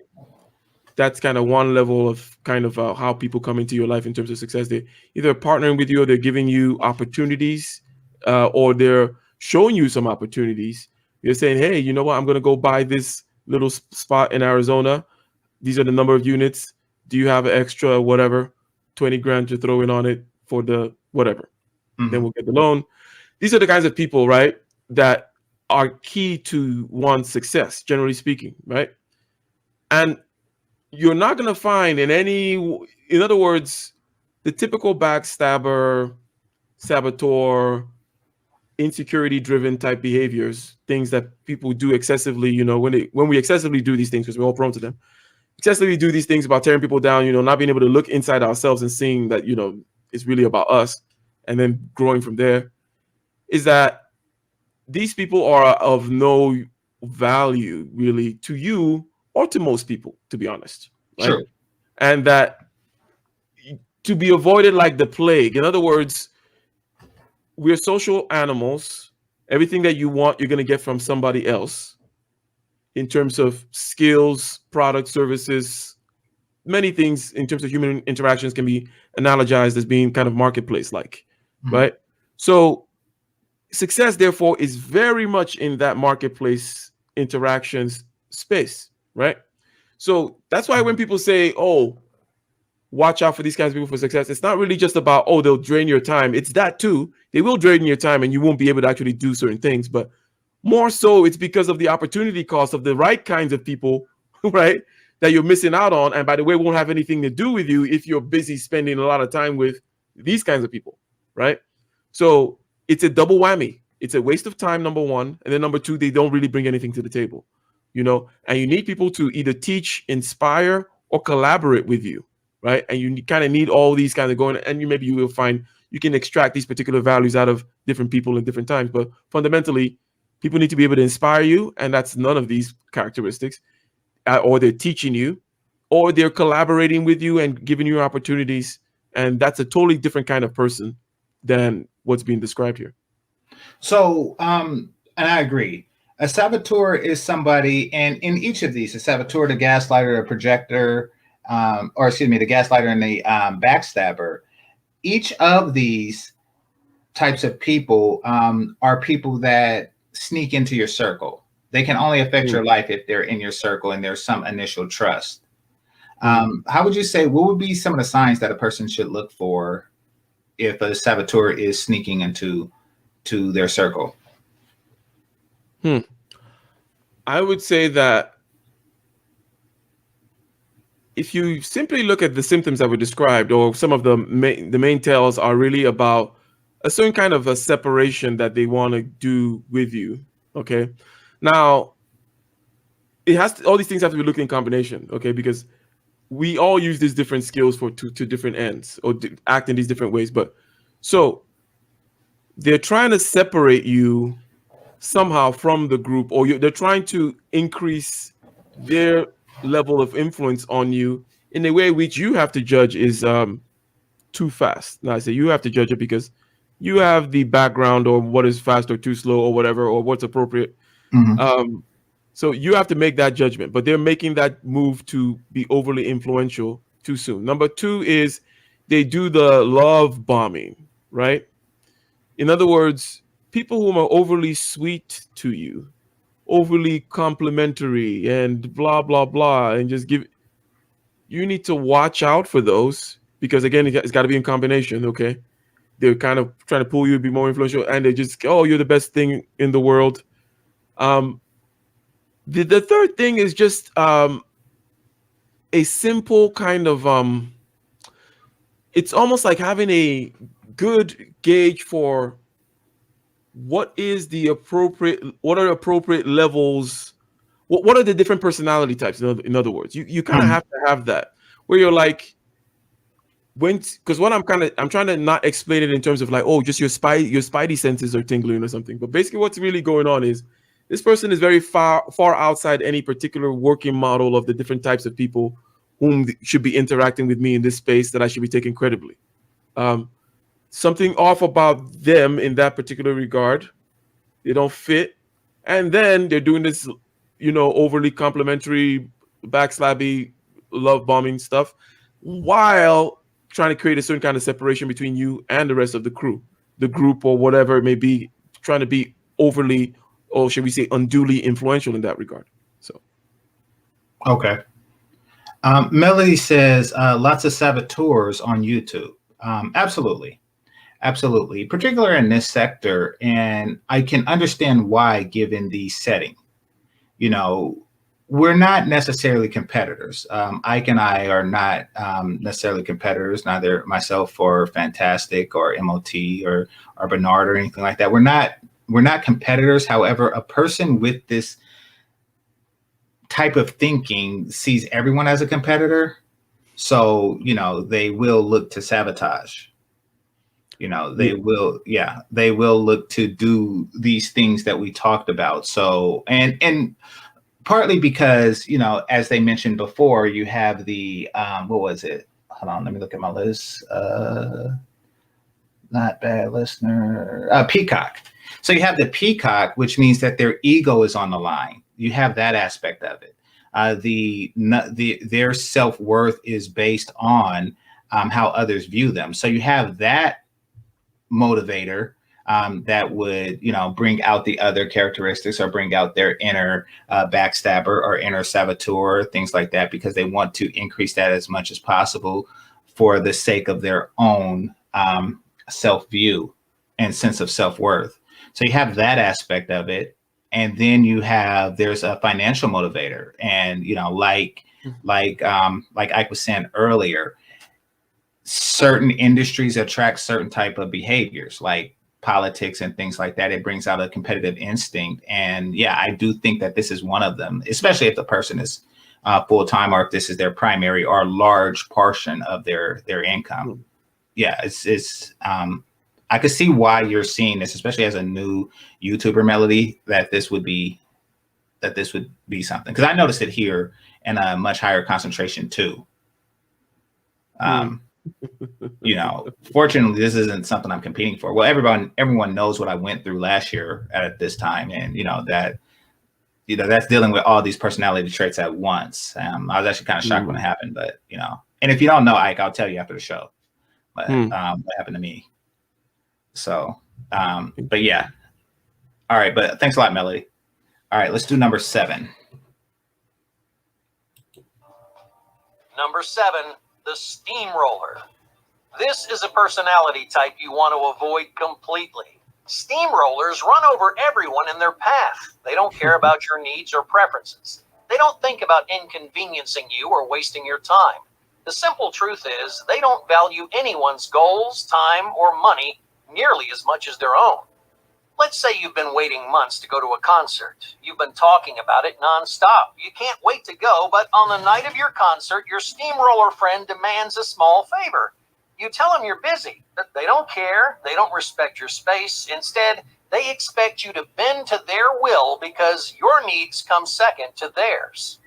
And here's the worst part. Friends give in to the steamroller's outrageous demands. They don't know how to fight back, or maybe they've just stopped trying. Either way, steamrollers learn that they can charge their way through life. Don't be one of the poor people in their path. Leave these people behind, because no one should take your needs for granted. Hey, thank you for watching. Okay, so the steamroller, thoughts? Yeah, that is a very interesting one, because you need to, and this is like finding a unicorn, but you know they actually do exist, unlike unicorns. But a competent and driven steamroller pointed in a particular direction sometimes is the kind of person that you should choose as the mentor, be on the inspire side of things. Because you know, so far I've been kind of saying, okay, you can learn from people, you can collaborate with people, they can find opportunities for you, so on and so forth. They could be your customers. But also there's the people whom have had a track record. In other words, I think steamroller is kind of obvious. Okay, people steamrolling over you, but I'm talking about the steamroller characteristic in somebody, okay, that's competent and driven. I don't know, Elon Musk and all the other maybe other baby Elon Musks out there, right? because all these people are steamrollers, okay? Sure. You may hate Gary Vaynerchuk or whatever or not, but Gary V, same kind of thing. Steve Jobs, blah blah blah. In other words, success leaves clues, as they say. So, in other words, in your life, number one, and also to put on the inspiration side of things, maybe you don't want to be around them, is what I'm saying. Right. But you want them to be like, okay, this guy, okay, he's like 10 years and 50 levels above where I'm trying to be, you know. And I specifically chose that because, you know, in 10 years, he went 50 levels. So he's, you know, I got to watch out. And, or, you know, he's good at what he does. Or maybe an older person, or maybe there are different parameters along which you may want to have kind of like mentors and so on and so forth. But these are also useful people to have. And the steamroller type teaches you a lot, because a lot of in life needs to be steamrolled through, whether it's be for good or for evil, right? So it's just because you're doing good things doesn't mean you're not going to need to steamroll your way through it, right? So that's an interesting part that just came up. It's like, oh, but the whole unicorn aspect that I mentioned was to be able to find that one, because that steamrolling characteristic, or in its undeveloped, immature forms, is just immaturity. Like, it can be seen that way. Like, it's an immature, pouty little child, right? That always wants their way, wants to steamroll.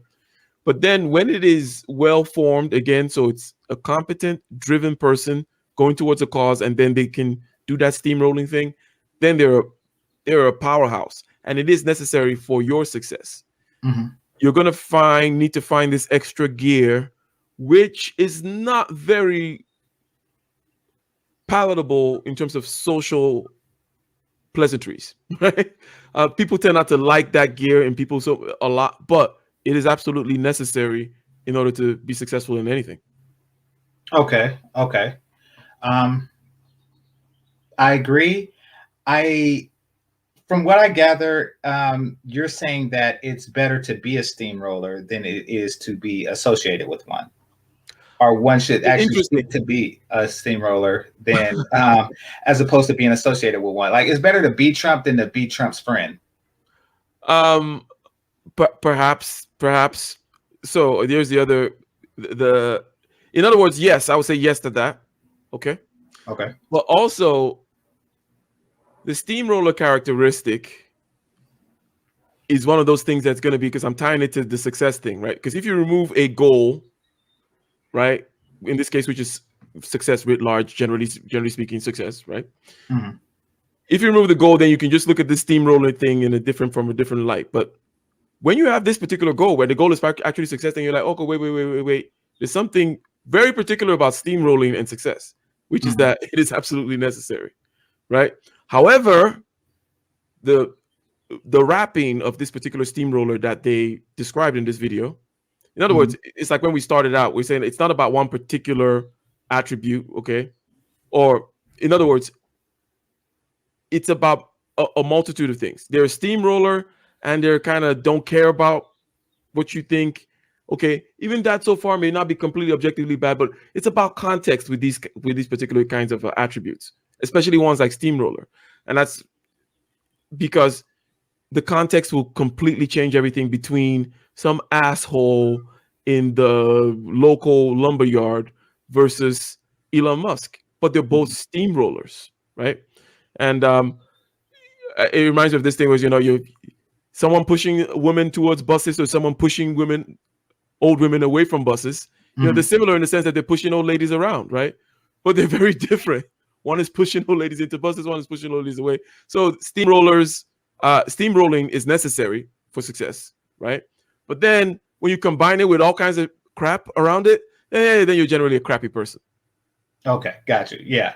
If steamrolling is used as a means to do the other things, what was it?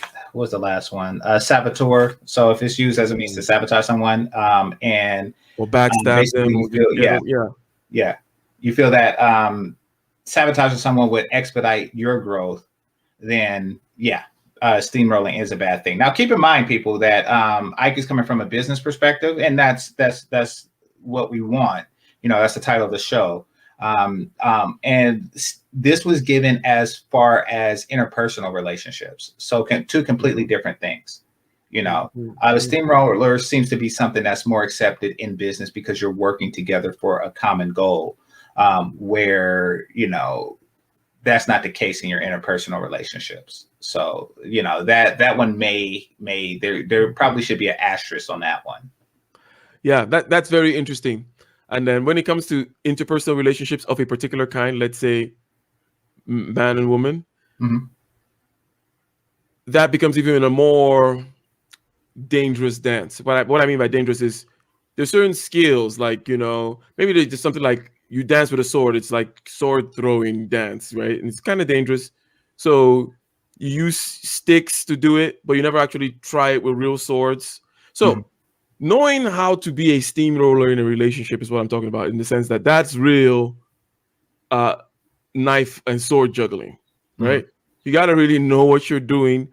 But even in there, because it's still human interaction, especially between a man and a woman, there is a nice little way of being a steamroller, Right.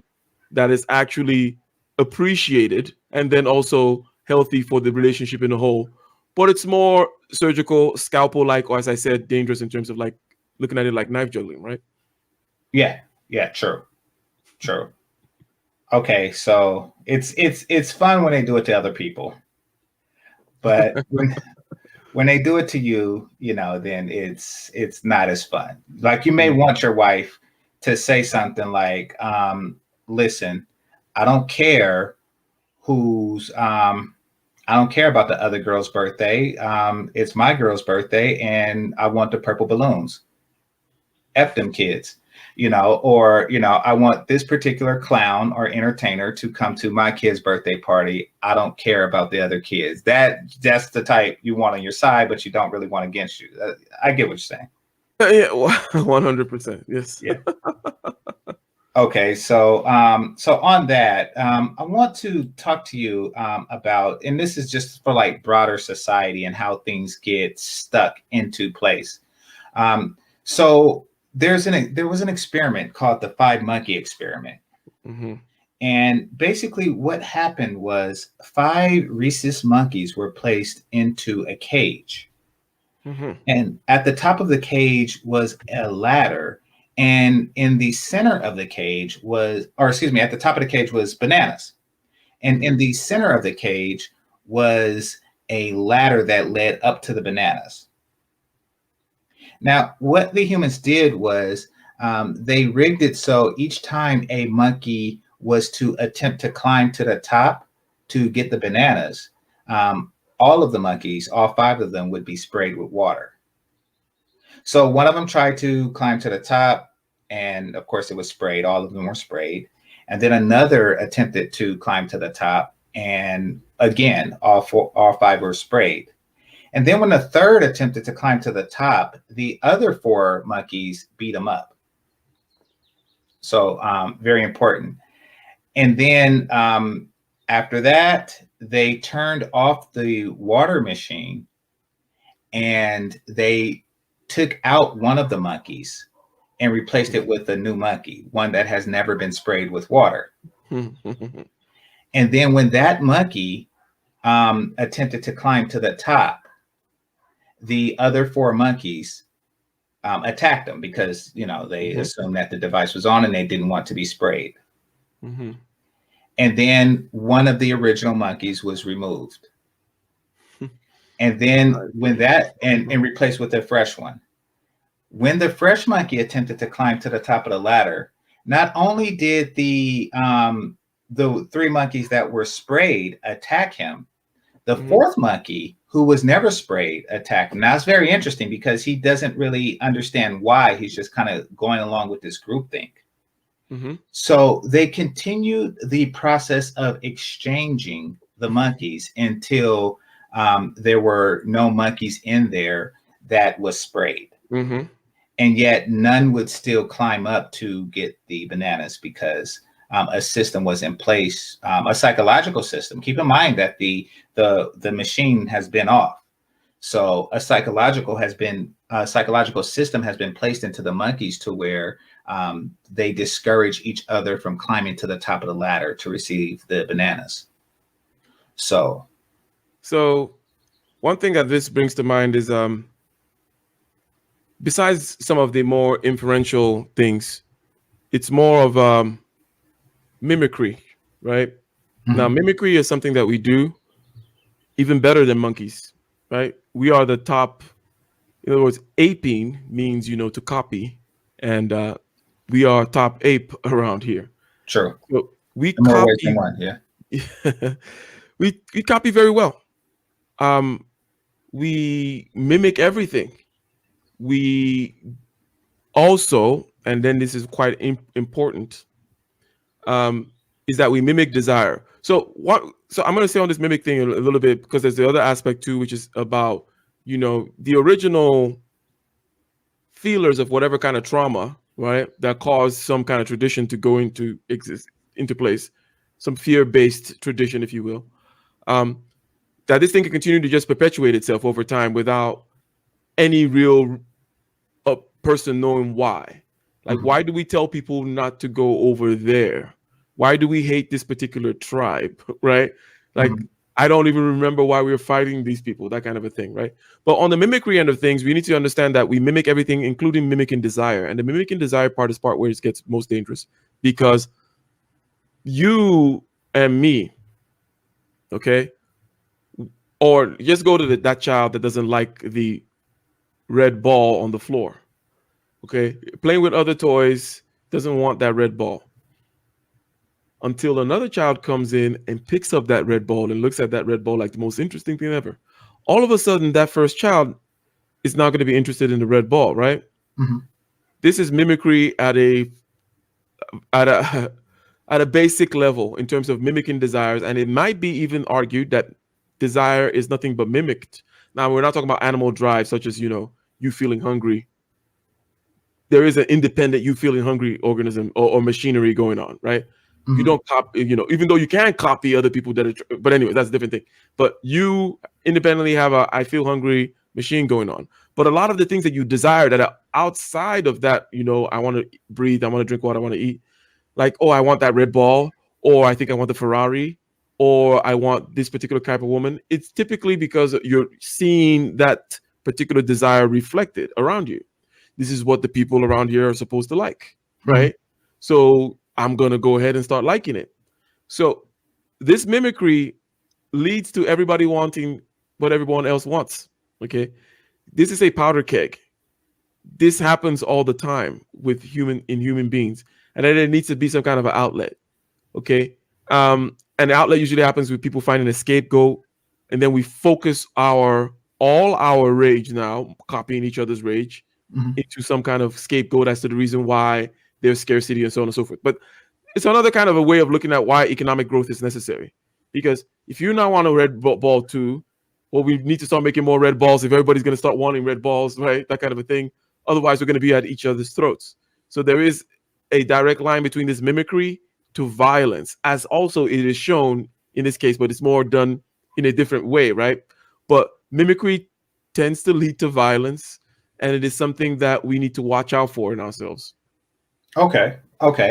Interesting. And I see where you're going with this. Like, I'm pretty sure Crips and Bloods and, maybe even like, other gangs that exist don't even know why they're at each other's throats, because, it's been happening for over a generation, meaning that, the new younger members of the gangs are like the fresh monkeys. They don't know why. They just, but we do know that this, pseudo war has been going on for quite some time, and we're going to continue to fight it because that's just the way things are done in Southern California. So, yeah, it's interesting. So, what about the aspect of the bananas? Like, none of them will ever get ahead as a result of it, because you mentioned earlier the mindset of, the white man is holding me back. They won't, they're holding back my Wi-Fi or something like that. And yeah, shout out to O'Shea. So now there may have been a time that was true, but I think that right now, if we were to use the experiment as an analogy, I think that right now we're at the point where the machine is off. The water machine is off, and we are behaving as if it's on, and we don't know why. You know, if one person attempts to climb the ladder of success, the others will hold them back, and you know, and they probably don't even know why. That's what I'm getting at, as far as they don't know why. And also this particular set of circumstances that you described, okay, being there in that place leads to blame mechanics being easily sparked. In other words, people are looking for, there's something bad, right? There's some fear that we have, even though we don't know the cause. Mm-hmm. Bananas are up there that we cannot get, okay? Something bad is going on. We don't even really know the cause. But we definitely, in this set of circumstances, are prone to scapegoat people, right? So even somebody that starts thinking, oh, well, I think we can cut down the ladder, or we can do this, some thinking outside the box, if you will. Thinking, again, exercising critical thinking in real time in order to solve a problem, as opposed to just being bound by certain external conditions. Mm-hmm. Okay, you can be bound by internal conditions, but then external conditions is like, I think we can move this, that, the other. People can scapegoat that person and say, you know what, you're probably the reason why. It's people like you that, and these things are not rational, right? It doesn't make any sense. It's like, okay, well, people are generally dissatisfied. There is, the middle class is kind of shrinking, or shall we say, the success of the past generation is not necessarily reflected in the future generation. The first time when people can kind of, in America, for example, or can expect to do less well than their parents, right? Mm-hmm. So these things are going on, and then there's a kind of a boy/man crisis, and then Jordan Peterson comes out and he starts just saying, oh well, you need to take your cross and carry it up that hill or whatever, and it's really about rescuing your father from the belly of the beast. It's really, anyways, he's doing his whole thing, really just trying to help, but then people just attack him like, oh, it's you're the problem. And it's just like, when you see those kinds of things that don't really kind of make sense, these are the dynamics typically at play. People traumatized by reasons they don't know why they're traumatized. No original monkey that was sprayed is in the cage anymore. This leads to the ability, because we like to copy everything, and we copy a lot of negative too. We copy that ganging up on people, and we have that tendency to gang up on people. That's why, and here's a theory, here's something. This is a particular theory of human sacrifice that I'm kind of giving you here. Human sacrifice is something that we see all through all societies, right? It's always existed, right? In all levels of societies. Either we're sacrificing humans, but then later on we change it to, don't sacrifice the animals, or whatever. But that human sacrifice thing, that coming together to commit violence on somebody is a great way to bring people together, right? And keep them together and exorcise that particular demon that they're trying to, the scapegoat finding demon, if you will, that is part of the dynamics that we described. This dynamics of mimicry. We mimic good things, mimic bad things. Then maybe we saw wanting what each other wants, okay? And then an outlet for that tends to be to start mimicking our hate for this one particular person or group or whatever. So it's kind of crazy in that whole mimicry thing. It goes deeper and deeper, up to the point whereby we see human sacrifice, which is a systematic way of ganging up on somebody to kind of get something out of our system, and it binds us together. It's almost like, you know what? Me, Game Changer, and the rest of them, yep, we killed them in the warehouse, 1999. We all know, we remember. That kind of thing will keep people together, right? It's a kind of unique, special experience. So this is something that we do as human beings. We need to more understand our ape, dangerous, crazy monkey aspects, because we tend to think that we're kind of fundamentally, to be provocative, good, right? But rather, it's like, no, you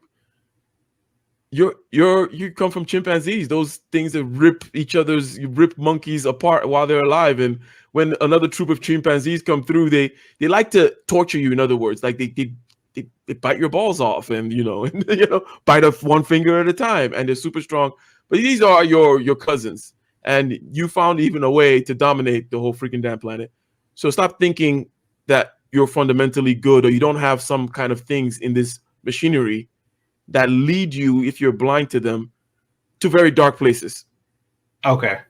So if you combine the fundamental good thing with the Mimicry, have trouble with that word, but when you combine the two, I guess one can conclude that we might just be good because we're influenced by good people, which means that, social evolution definitely outpaced our biological evolution, and we're really just working under society's norms that's keeping us from behaving in a more primitive fashion, not really our own instincts. That's an interesting way to put it.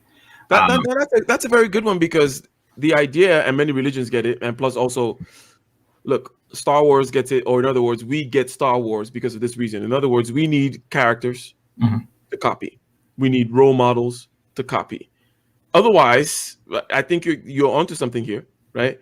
And then religions know that, they give you something to copy. And the idea is to copy something that is outside the Joneses, because keeping up with the Joneses usually ends up in violence. So let's give you something transcendental or transcendent to copy. And that's what all these mythologies are about. At least when you look through a lens, because these things, you're looking backwards. It's like we look backwards in human history and we find these things. Mythologies everywhere, these kind of stories, kind of behaviors, and then we tell a plausible story about it, right? So when I say that's what mythology is for, it's not because any particular one creator of mythology sat down and thought this through, but we're just moved by copying of models. So that being the case, it's kind of scary to think about the amount of control modern society has to a species whose biological imperative is to copy others, because it really means that if we are just followers of the strongest influence, the media has an extraordinarily strong influence and has for quite some time. So this is why people like William Randolph Hearst, or why Rupert Murdoch, and so on and so forth. There's some people who very quite saliently see that point and go after it and try to get the reins of power in media, right? Exactly. So you're exactly. correct.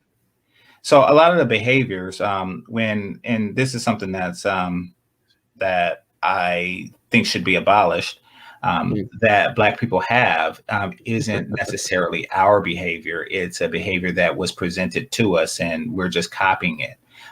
Like a behavior that was presented to us through various forms of media over the 150 years of emancipation, like the weight gain, the violence, the hypersexualization, the poor academic performance. Like, it does seem as it, because notice that if you step outside of these things, they no longer call you Black.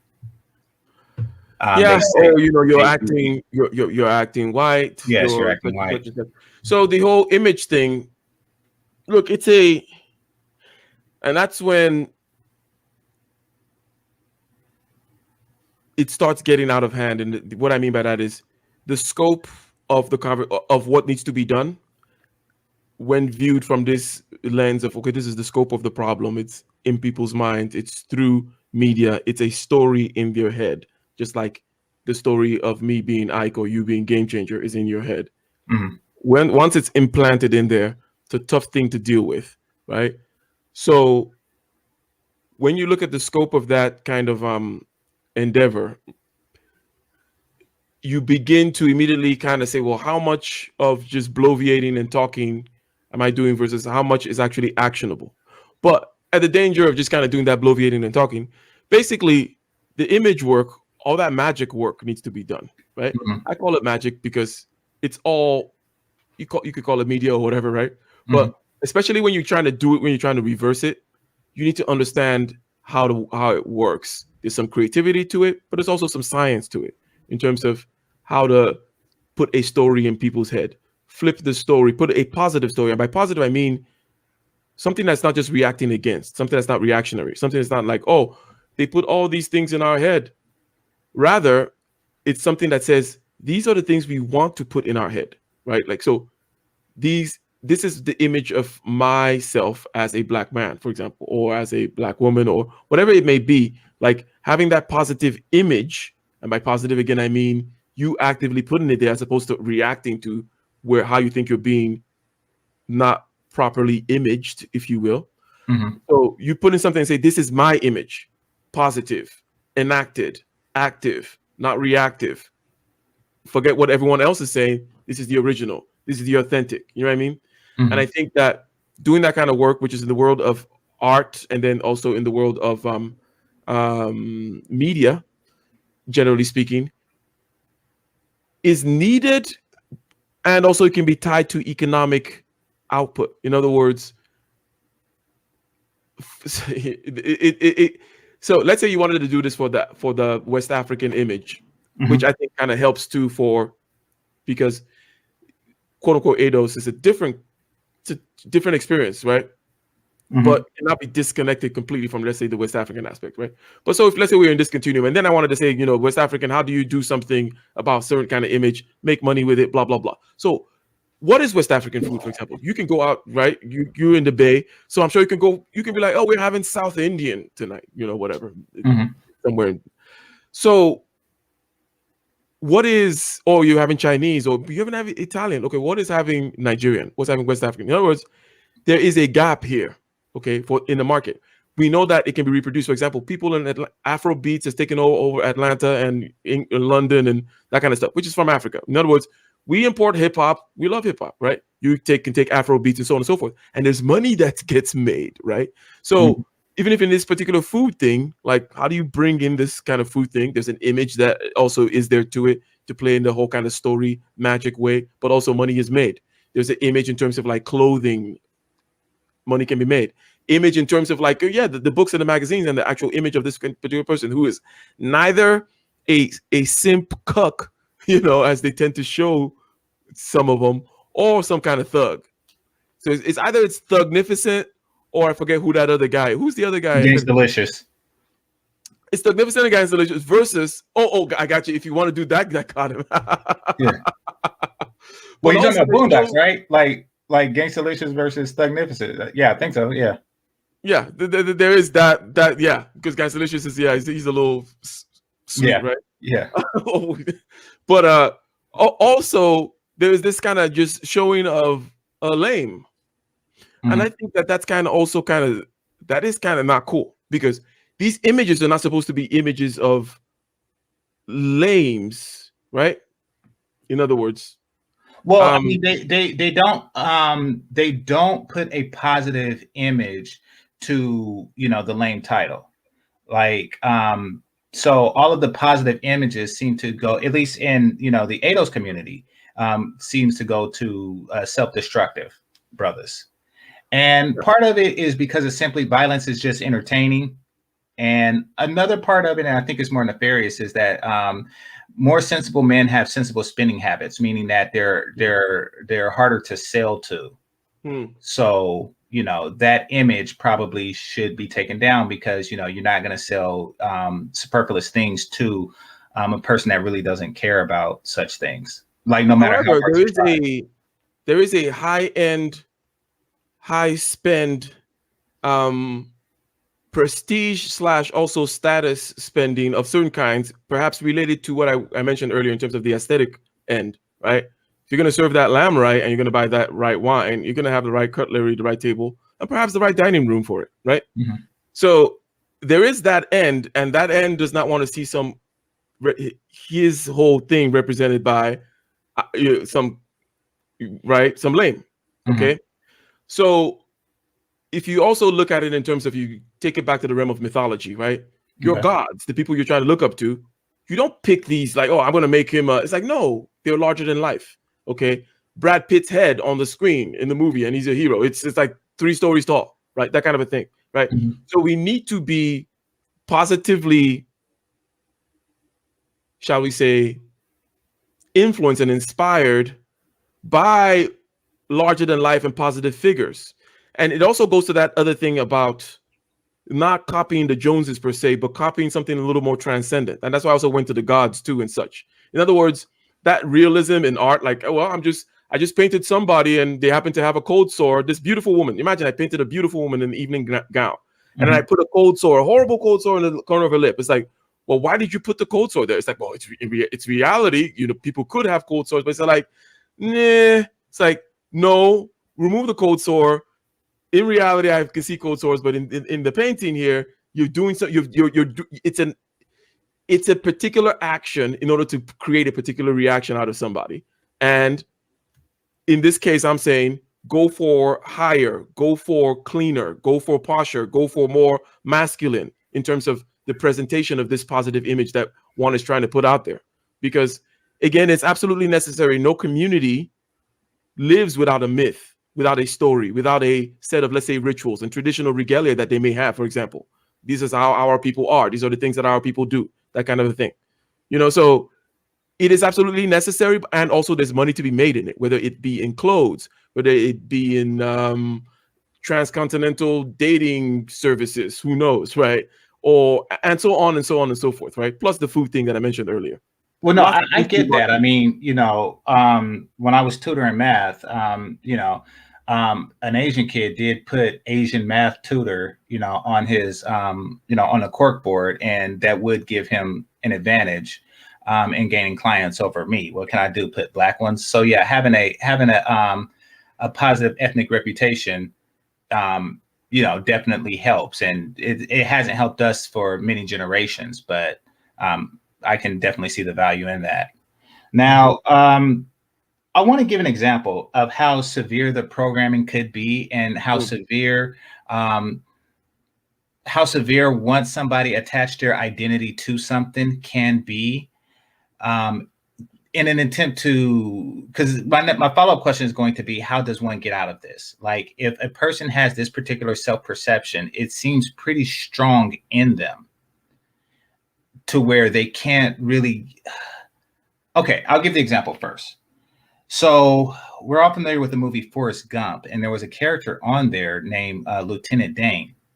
Now, he is a relative, or all of his ancestors, coincidentally, has died in each and every single war that America has fought.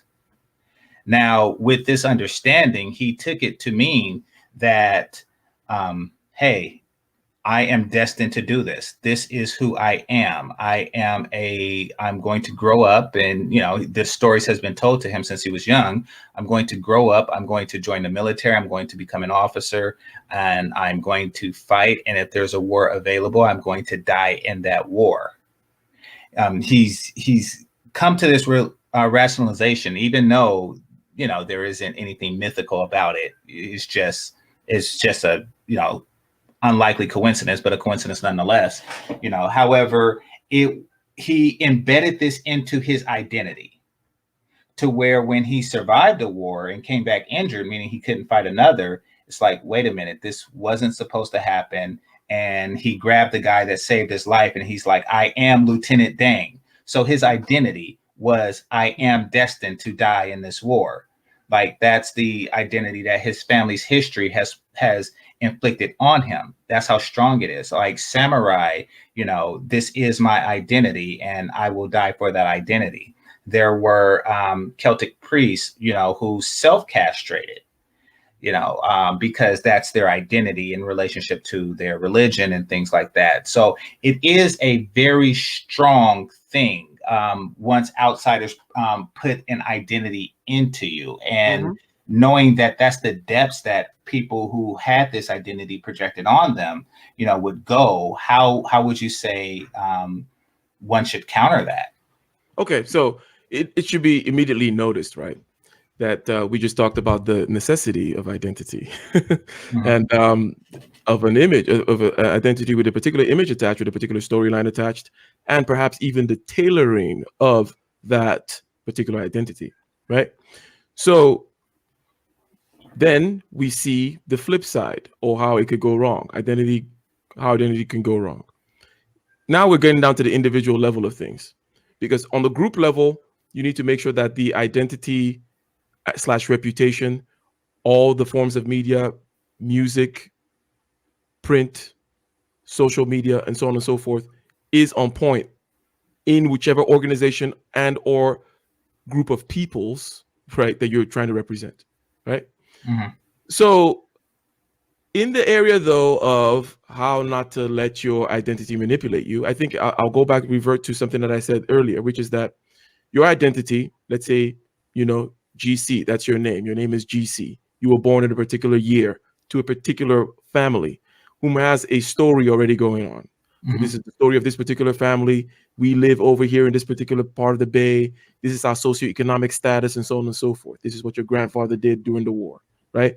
That line is a storyline that you're now part of as well. As you grow up, there's autobiographical data that you take on. You fill up this identity structure, which is necessary. It's part of the structure of our minds. It's how we operate, right? We fill it up with autobiographical data as well, but it's very self-selective, right? We don't put in everything in there. We trying to paint a certain image of ourselves. Now, the point is you need to know the parts of that image, okay, that are, again, superfluous, that are not necessary. In other words, so that you don't get attacked there, right? So, so that it cannot control you as much, so that you can simply say, okay, well, I don't need to be Sergeant Ding anymore. That was just a part of my valor slash, what would be the principle associated with that, right? So it's valor, it's a willingness to do the dangerous and the impossible, right? Those are the underlying things. So it's like, okay, whether patriotism, so on and so forth. It's like, okay, I'm going to take away the Sergeant Dang slot, and then I'm going to replace it with something else. I don't know. I'm going to start Blackwater, become, what I mean by that company. You may call them mercenaries, I guess, right? Yeah. But basically becoming a private contractor in the military / whatever other kind of military and patriotic things you have. In other words, always look below the fluff of whatever it is you're filled your identity bag with, and try to find the necessary principles that underlie it. If you're a man of valor and you're doing warrior prince type hierarchy stuff, then it doesn't matter which particular, now it's tough, okay, to make transitions out of those kinds of situations, right? When you're a police officer and that was your identity and now you can't work anymore, so on and so forth. But that's why that mastery of subjective consciousness aspect is absolutely key, because how can you be able to introspect this way without understanding how your particular identity manifests itself, right? Because you need to see how, when your identity is insulted, for example, where do you feel it? Is it a immediate kind of like somebody ripped your chest out when they say something bad about your mom and your family and how whatever they were losers or something like that? What does that feel like? Watch that, sit with it, become comfortable with it, become acclimated to it, and in that way you can perform the surgery which I talked about, right? The surgery is there is a core to your identity. Make sure you understand what the core is. There's going to be some kind of superfluous things added about your particular age, your particular sex, your particular kind of job, you're here right now, your particular history, blah, blah, blah. I'm this man, I'm this kind of this. Okay. But in order to be able to surgically kind of remove one, let one particular aspect of your ego die and then kind of continue like a phoenix, then you need to be able to observe how in real time that ego aspect of the ego manifests themselves. Become comfortable with them. That way you can be able to sidestep them. You can become the observer of them rather than being caught in them. Okay. Very good point. That definitely takes a lot of discipline to do. We all struggle with it. A lot of us don't even know that we do, that we are being programmed by outside forces that are very powerful.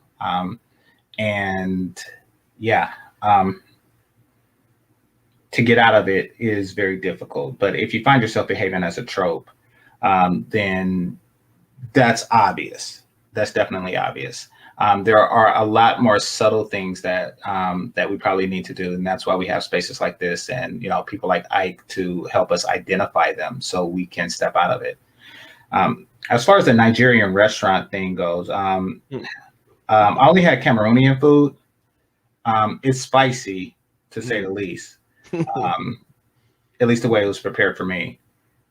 So, but yeah, you're right. That's all the West African I get. I mean, there's Ethiopian food, but yeah, and that is largely due to, I don't even want to say negative public perceptions of West Africa. I just think that as far as America goes, they want to pretend like it doesn't exist. Yeah, and it's almost like I look at it as an opportunity. In other words, for anything to be, something's got to be done. Someone needs to do it, right? Regardless, I don't know how Chinese stock market restaurants became so ubiquitous all over the world, right?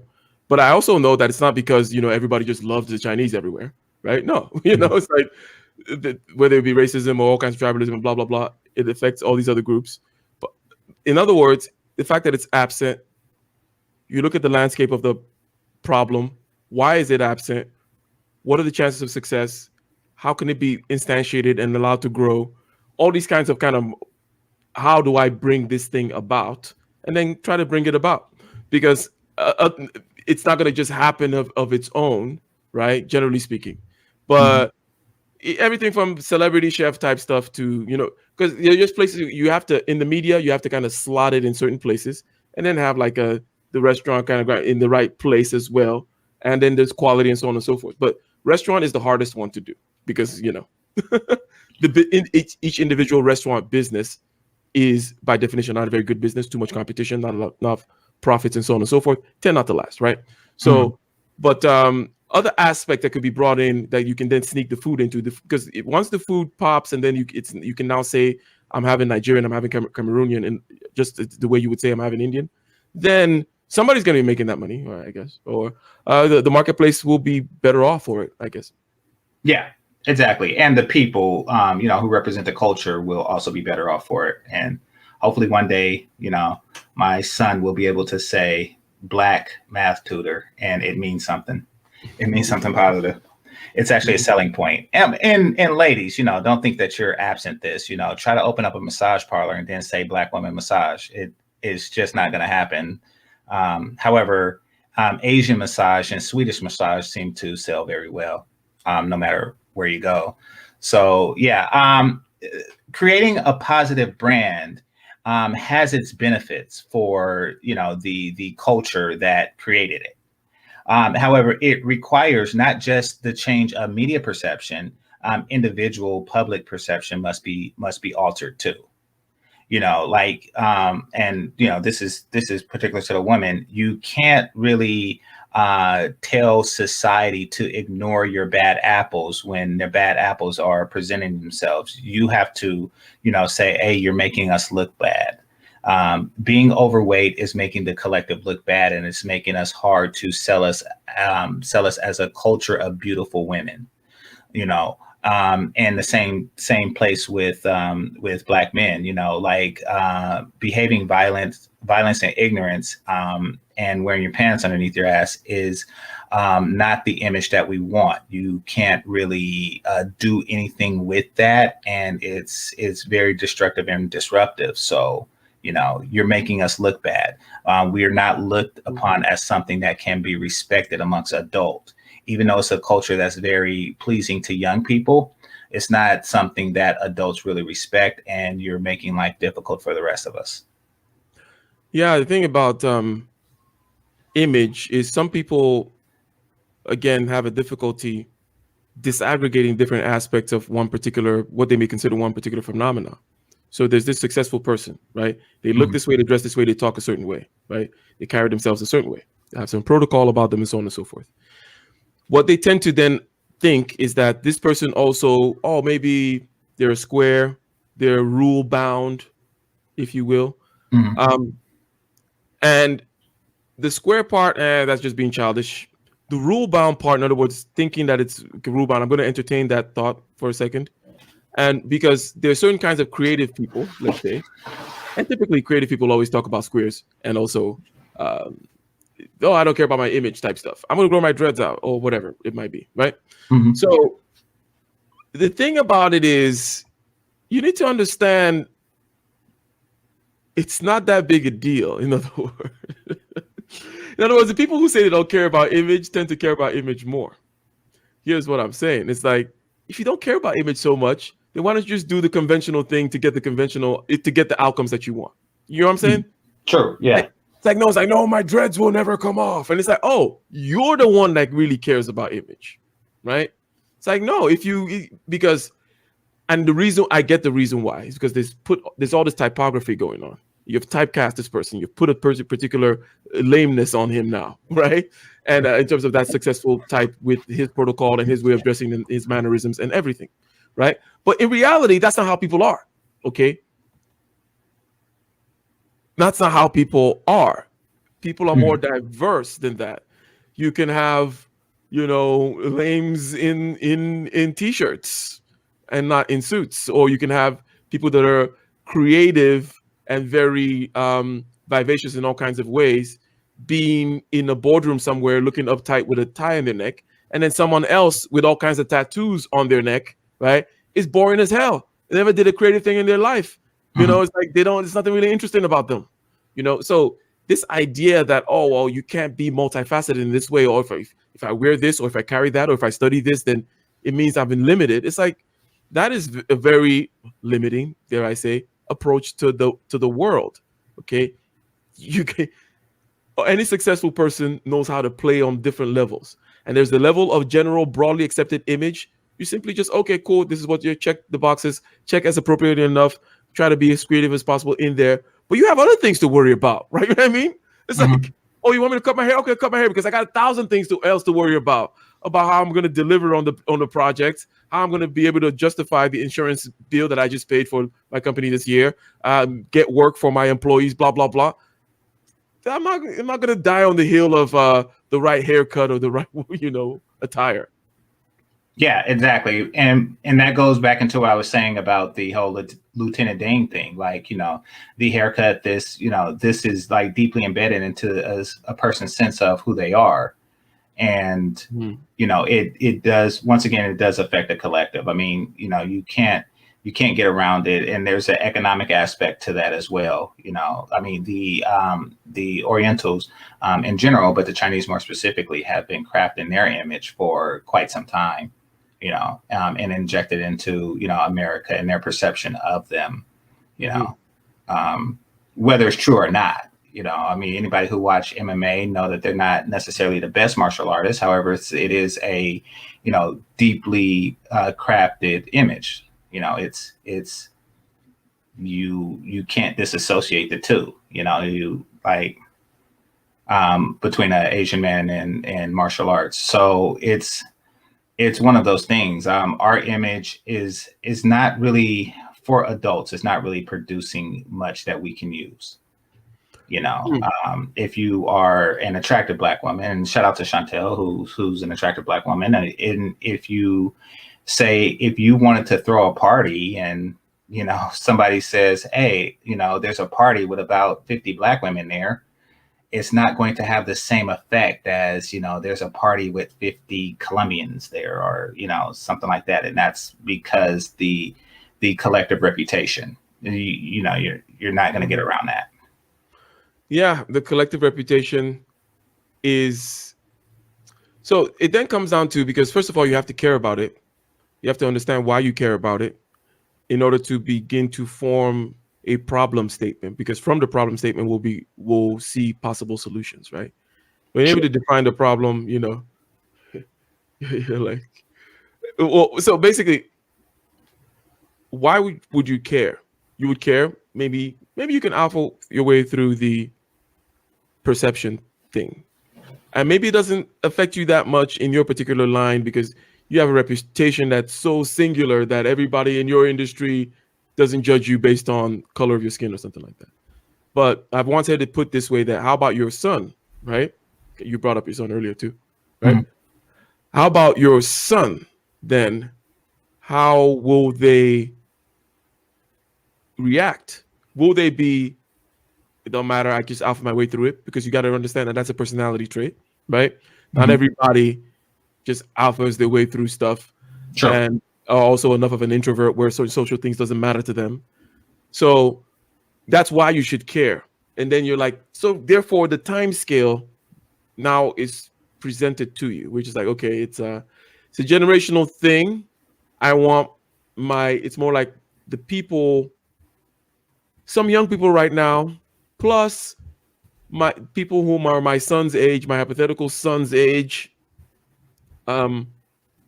also to have changed or have progressed in a certain direction with regards to how they judge people in terms of the content of their skin. I mean, color of their character versus content of the skin type stuff. So that's the timeline. At least one or couple of you're thinking generational now. Okay. So, and I think that kind of helps orient one in terms of the kinds of solutions you should be thinking about. Because if it's a generational thing, then it's different. The levers to pull are different. The approaches to take are different. But I think that if you care about it for these reasons, and if you're now seeing that it's a generational thing, then the next thing to do is to do anything that you can, right, in your own particular house, and then also out there in the world, to propagate a positive counter image. Positive, again, meaning active and enacted and actually not just being reactive. So something that you put out there as opposed to you just saying no to all these other things, right? However, that opens up the whole realm of art, right? Which I think is very important. And that's why the crappy music and the crappy social media, so on and so forth, and all that kind of stuff is bad. But then what is the good replacement, and how can it be marketed effectively to make for you to see the outcomes in those two generations that you're shooting for? Okay, so I don't think that it would. Okay, here's the problem I see with that. I don't think that the people who perpetuate this negative image, I don't think that they don't know. I think that they think it's a good thing. I think that they believe that the negative image, because I get what you're saying. You're saying that they don't know that they're perpetuating or the importance of cultural imagery. What I'm saying is they know, and they think that this is a good cultural image to perpetuate. They want to be seen as hyper-violent, and hypersexual, et cetera, et cetera, et cetera. They believe that it's a good thing. They believe that the gangster image is a good thing, and we're going to roll with this.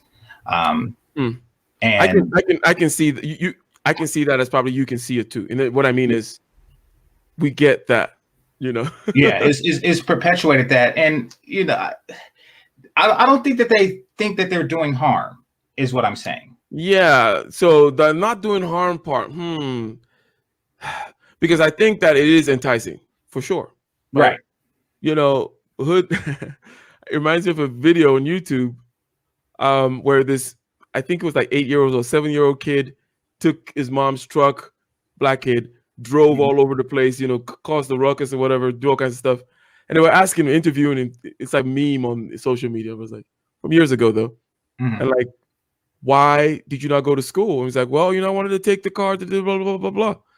Well, why did you want to take the car to do all that? And it was like, well, because me and my friends wanted to do hood rat things. Oh, smoking with cigarettes. You talking about smoking with cigarettes. Is that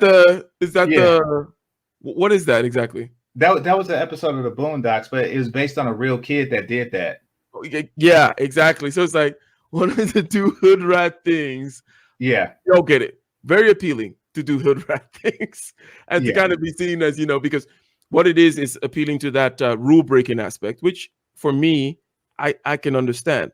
So that's why I said, for example, people who look at a certain kind of professional image as being rule bound are looking at that because they think being rule bound is a bad thing.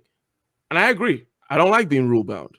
I think that it's very limiting, and it shows a limited understanding of how rules come about, right? It's like, you're a human being as well, and you can make certain decisions.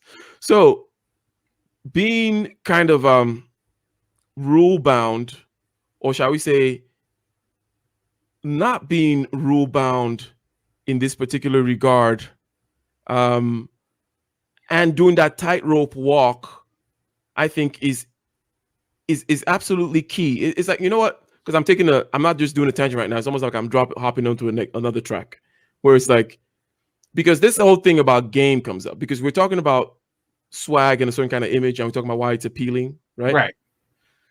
So, and also game in terms of being influential, persuasive in terms of the communication.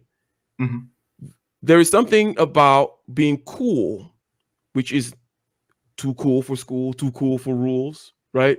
Which is inherently appealing. So the idea is you take the negative, all other kinds of negative stuff, and you try to attach it to cool because you don't really quite know the essence of cool, right? So you just see that, oh, it goes on around with these groups of people over here, and they tend to look this way, and they kind of, it's like, but the essence of cool really is balance and equanimity and a great level of kind of control. Again, that internalism, which I keep on talking about, right? You're most cool when you're literally cool and you're literally calm, and it doesn't really matter what both internal and external disturbances and perturbations are. How you may be insulting me, and yeah, maybe I'm getting hot in the back of my neck, and maybe my heartbeat is going up, and I feel pretty angry with you right now. But cool is just being able to observe that, move past it, right? So, however, people don't understand the essence of cool, so they'll be like, because observing and moving past it helps you, whether it is you're selling something, or you're asking her for her number, or you're trying to be the cool guy around, or whatever. I'm not trying to be, but that's going to result in you being that person. But what's the essence of it? The essence of it is really internal. But rather, people will start talking about, well, what lines do I say when? How about when it's noon in a gas station versus when it's midnight in the parking lot of the club? Do I change my lines? It's like, you've missed the point entirely. Yeah. But the cool thing, which is appealing, really is about not being rule bound, being kind of original in a certain sense, and really it comes from within, comes from a state of equanimity within. Okay, I definitely agree with that. I think and game dudes is, trust me, just a byproduct of a lot of problems that we have as a result of outsiders programming our culture. However, that's one we could talk about now, definitely. And what I found with those guys is, well, what I found in general about the programming of African Americans in their culture is that it's focused on the young. Meaning, okay, so for example, if you look at the Orientals, particularly the Chinese, once again, I mean, when I say Orientals, because 90% of them are Chinese, it's like a population of 2 billion, I mean, it's always going to be particularly them. But their cultures tend to focus on the adult, the martial artists, the academics, et cetera, the ninja warriors, or, whatever they're portraying, even the cooks and the chefs. They tend to focus on the 30+ crowd, whatever it is. It's not much out there on them. However, unless she's in a schoolgirl uniform, or she's big-eyed on an anime, it's pretty much going to be an adult. Just to be clear on that. Ours seem to either focus on the children, teenagers, or someone in their 20s. So, which of course, they're going to behave in an age appropriate. Well, nothing is always. However, they're going to behave in an age appropriate thing, and that is going against the grain. Rules are for losers, et cetera, which is fine at a certain age. And a lot of people attach their identity to this particular age group. And what winds up happening is like, okay, you're an adult now. Not only should you be, more focused on following rules, you should be making them and enforcing them. And there isn't really a trope for Black Americans, particularly Black American men, for the adult Black American man. And I think that's why we have like a lot of juvenile behavior, kind of like, like chase and tail. Don't get me wrong, there's tail, chase it, but to talk about it as a major part of your life is something that you do at a young age. Like counting the amount of numbers you get, telephone numbers you get, bragging on sexual exploits. That's something that's very juvenile. However, it seems like a lot of brothers get caught in that, and because there's no new identity to latch onto afterwards, they're just like, oh, okay, I'm going to revert to my junior high identity. What else is there? Well, it is an interesting thing, this kind of worship of youth youth culture, Mhm. and it perhaps also then goes with a loss of reverence of experience and age and stuff like that. It is hard to. Do you know, or could you speculate on what you consider? What are the roots besides the fact that you just say, okay, it's kind of all over media and so on and so forth? Well, is there something else that we could say about possible origins of this particular emphasis, or has it always been this way? Because I find it kind of fascinating in a certain sense. One thing I would Well, notice as someone coming from outside is that outside America is that Mhm. it is beyond just, let's say, African American. It is an American thing. So high school high school is like an American. That whole idea of high school is a big is this big image hovering over the heads of America. It's it's basically highly venerated, a period in your time and a set of circumstances and the people around them that is constantly looked back on, constantly made movies about. It's almost like, so beyond just, you could say, African American thing, there is something about American culture. Perhaps you could say it's because America is about growth, strength. It's not, in other words, it's not like, oh, we are the French people, we come from the whatever, and we'll have Mhm. 10,000. It's like, no, it's more like, okay, well, we're here for life, liberty, pursuit of happiness, some capitalism, some taking advantage of stuff, individual, blah, blah. We're to wheel and deal, in other words. Therefore, there is this celebration of vitality and youth and so on and so forth. Generally speaking, Americans don't age gracefully. There's that whole putting your parents in the old people home versus, let's say, if you take the Chinese, Oriental, as you like to call them, Mhm. example, then you would see that an opposite kind of behavior going on there. So beyond the fact that it shows itself in African American, I just noticed it in America writ large, because where I'm coming from, it's quite different, more on the Asian model, more on the you respect people simply by age, even if it's 2 years or 1 year older.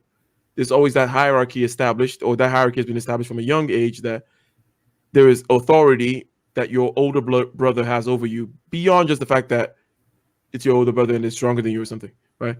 Right. Same thing goes in the schools and so on and so forth, where like age is venerated, but in America in general, not so much. Now, how does one overcome that kind of thing? It's almost like it takes a certain amount of wisdom, maybe also a certain amount of travel, not travel maybe, but just intermingling, getting away from your group, going to the Korean church on Sunday, if church is your thing, right? Mhm.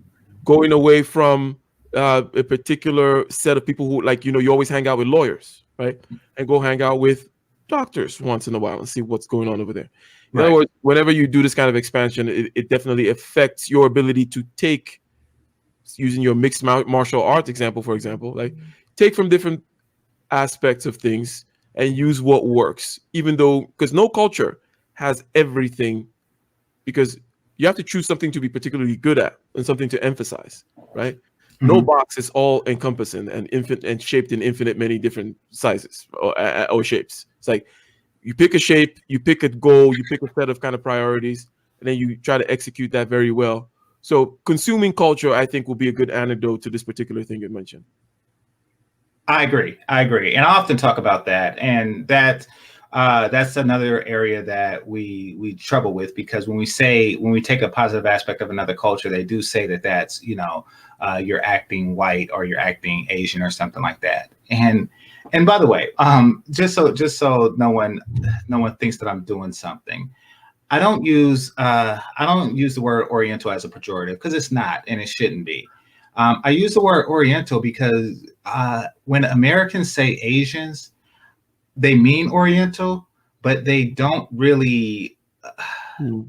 It sounds bad in an international way, and I'm pretty sure you being Nigerian, can agree. If I were to say, oh yeah, I got 3 Asian friends and 2 Indian friends, Mm-hmm. Mm-hmm. like that. Yeah. That sounds kind of, now it doesn't sound bad to us, Mm-hmm. but it sounds bad on an international plane, because Indians are Asian. Mm-hmm. Now they're not Oriental, which is what you mean to say, Mm-hmm. but you kind of sound.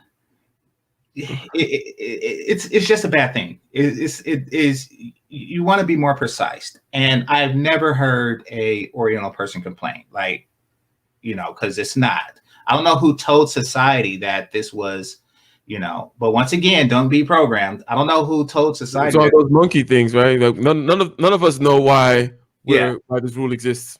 Exactly. I don't know why the rule exists, but no, that's what they are, and that's why I call them, because I'm talking about this particular group of Asians. I'm not talking about Arabic people. I'm not talking about Indian people. I'm not even talking about Russians. So just to be clear, this is the group that I'm talking about. And that's why I do that. As far as the country itself being hyper focused on a particular age group, that is something that happened to us as a result of, after World War II, we received, call it what you like, Gabe. There's nothing inappropriate about Oriental. Anyway, our hyper focus, in my experience, stems from the period after World War II, where America received a lot of economic prosperity. What happened as a result of it was that a group of people, young people, who didn't have any spending power and was overlooked, now was looked at. Like you see the images of, the guy in the leather jacket in the 50s with a Chevy, even though he's 18 years old. So not only were the parents prosperous, the children were too. And that opened up a new market group. So they're like, okay, let's make television shows, movies, et cetera, that appeals to this particular group, because this group has money and they don't have all of their income is disposable, for one. They don't really have the hangups that an adult would, nor do they have the wisdom. You have a group of people with money that spends it frivolously. Let's go. And then you're going to get an influx of all of these things that point to them. In addition to that, what came shortly after was this whole don't trust people over 30. They were separating the children from the adults, in a sense, because they don't want the adults to influence their own children. They want to be the sole influencer of the children. An adult will tell you something like, spend sensibly, spend responsibly. Do you really need a $2,200 watch? Is something an adult will say. And they say, don't listen to the people over 30, listen to us. And we're saying bling, bling. So the separation is deliberate. It's all to market goods to a group of people that have money. That's where that came from. This hyper focus on the teens and 20s. They're a prime market to sell goods to. I mean, if everybody who's 30 and over, like, think about it. Think about how much your spending habits have changed since if you ever became a responsible adult. That is rather unfortunate. Yeah,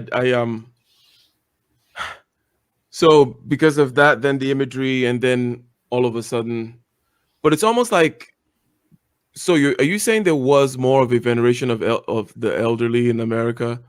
Are you saying that this kind of thing, whereby, in other words, to be obnoxious or ridiculous, I would say, well, are you saying that in the past, the American grandparents used to live in the same house with their, their Oh, absolutely. Okay. And I could say that in my personal family, that's the case.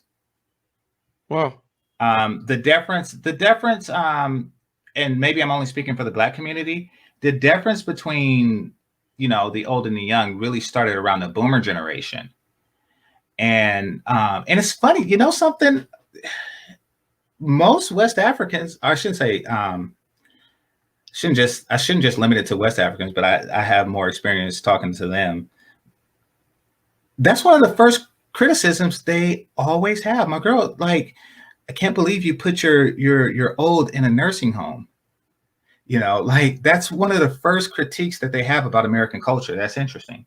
But Yes. I'm sorry. I say yes, that is typical. Yeah. But so it started around the generation that's one above me, the boomer generation.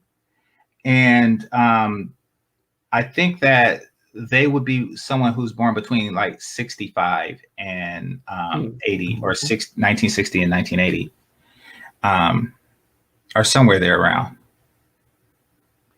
I don't know. Like, I think boomers are just above 55 and below 75. Let's put it like that. So sounds about right. Yeah. Okay. So the generation there is when you kind of started to see it move astray. But what's going on with them is, in addition to the parents not really being taken care of by the kids, that generation didn't really take care of their kids. Yeah, and I also think that's something that, oh, go for it. They're also holding on to power for a very long time, because if you notice, at least at the time of the Trump and Biden are older than boomers. Sure. Just by the outside. Traditionals, yeah. Yeah. They're on the outside edge there. So it has never been the case that people this old, right? This cohort, I'll put them in there. And just like, I use them as an example in terms of like how old the running president is, right? Mm-hmm. And also current president.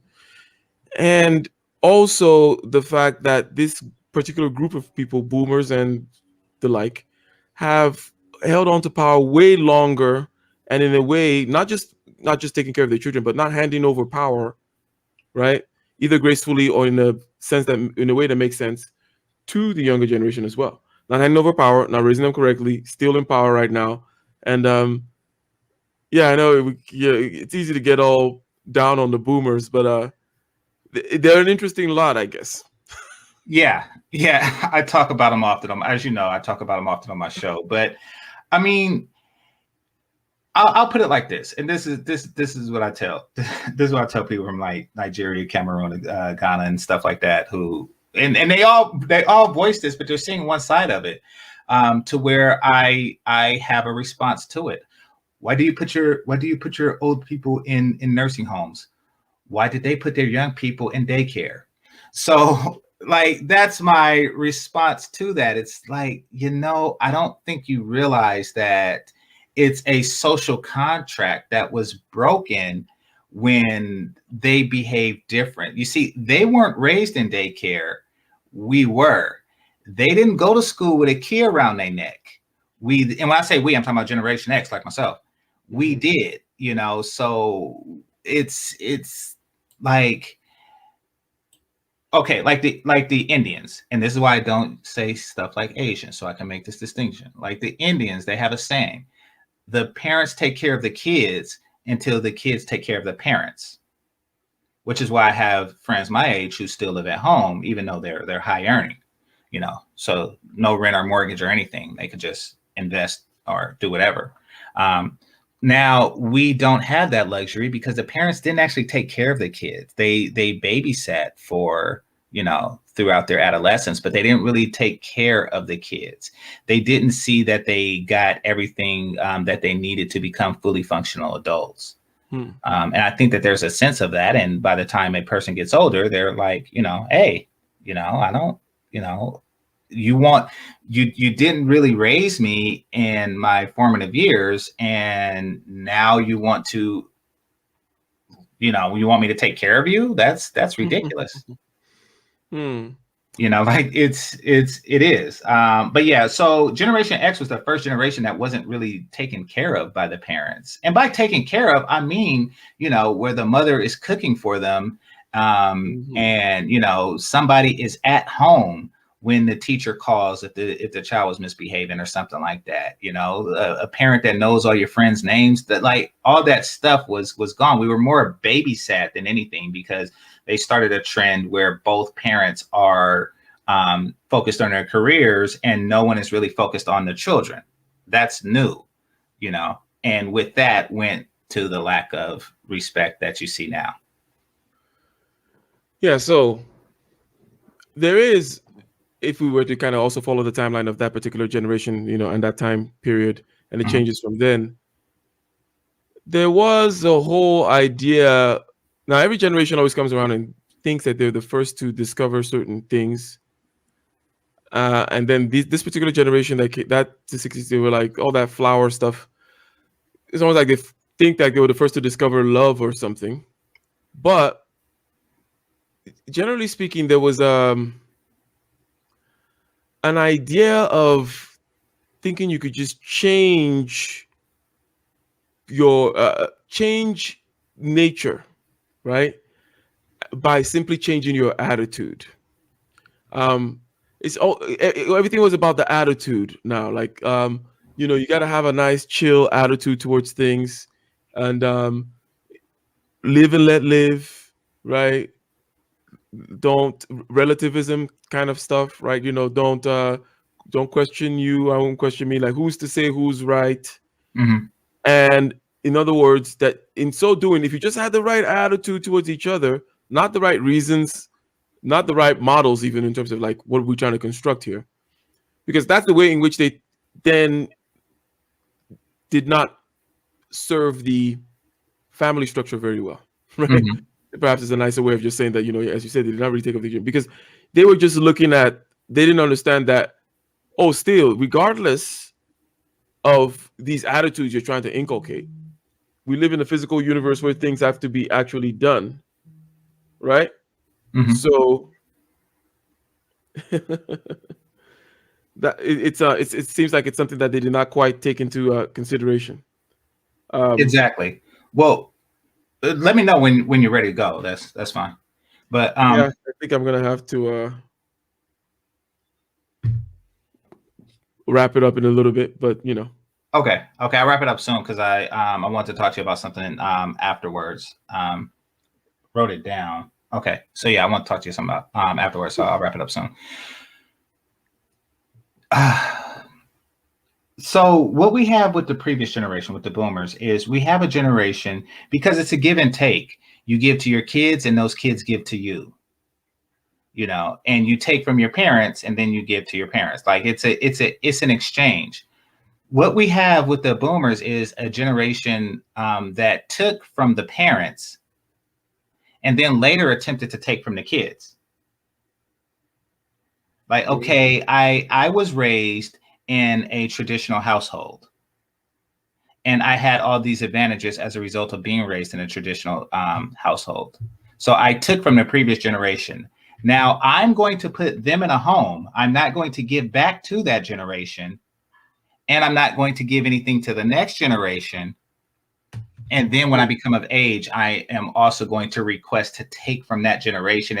It's like you say, it's a very unique generation, and they broke, generations of traditions with that.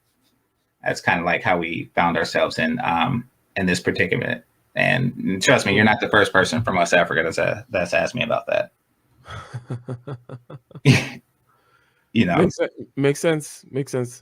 Yeah. So, I mean, but no, ideally, we would like to set something up to where, maybe the millennials take care of their children, and, not being aware the children will take care of them, and, reset the clock, or, relink the chain, so to speak. So, yeah, that's pretty much it on that. Did you have anything else you want to address before we close up? Well, I would like to say that underlying all this is, on the one hand, looking at life in a way that allows you to problem solve, in a way that allows you to see the different layers, shall we say, of reality. In other words, it's like, look at the fundamental facts of what's something that happened in a cold, dispassionate way, without any of your story involved in it. Mm-hmm. And then also being able to see your story on top of it. In other words, you got slapped in the face, right?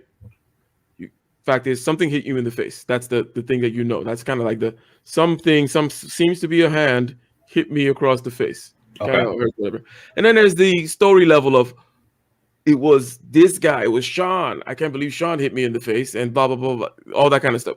Being able to move between these two levels, okay, gives you the ability to kind of look at life, and generally speaking, as a problem to be solved. Because when you look at life as a problem to be solved, that's when you're not stuck in that rut of a zero-sum game. Yeah, I guess they like to call it scarcity mindset. That'll lead you to be, the backstabbing, gaslighting, sabotaging, right? Right. So generally speaking, I called it previously making real-time critical judgments, right? Like where you're not, you're able to tackle life as it comes along. And in order to do this, you're going to need to deal with your internal, the whoops and wharfs of your feelings in your body and your psyche, images in your head, talking in your head, your dreams, your imaginations, and things that move you in the head, and also the way your body's constituted. So it's like you need to be able to focus in on that, to get a hold of that, so that you can then play out in the world that comes at you without so much anxiety and stress. So you can look at the world in a positive way.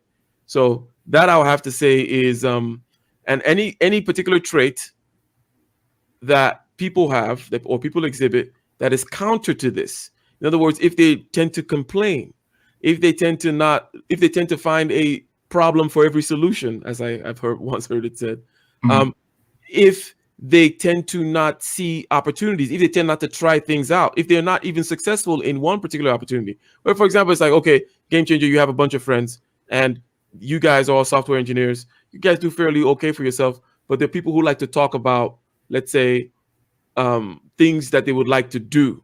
And then there are people who have done things and they've tried and then they've failed, but they're also successful in the things that they should be successful at. Like, let's say, like, hey, Carl should be good at software engineering. You should at least maximize that because that's the one. But he has also tried maybe some other businesses and failed at it. Carl is the more valuable person, right? And has skin in the game, okay, than somebody who just tends to talk about it. Because when you talk about it, there's that you're still in the beginning parts of the Dunning-Kruger effect, where you think you know more than you know. That's why you're talking about it. But the more you know, you realize that you don't really actually know, and you shouldn't be saying anything about it. Plus, also, it's like riding a bicycle. Most things are like riding a bicycle, so it's kind of pointless talking about riding a bicycle. It's like, I can't really, there's no information being passed along. Until you get on the bicycle, you're not really gonna learn anything anyways. So the more you do stuff, the more you realize it's like riding a bicycle, and the less you talk about it. Those kinds of people, those kinds of traits are what you want to find. People who do stuff, talk less, are looking at life in terms of having real-time critical thinking and problem solving. Everything else will completely derail you on your path towards success, I would say.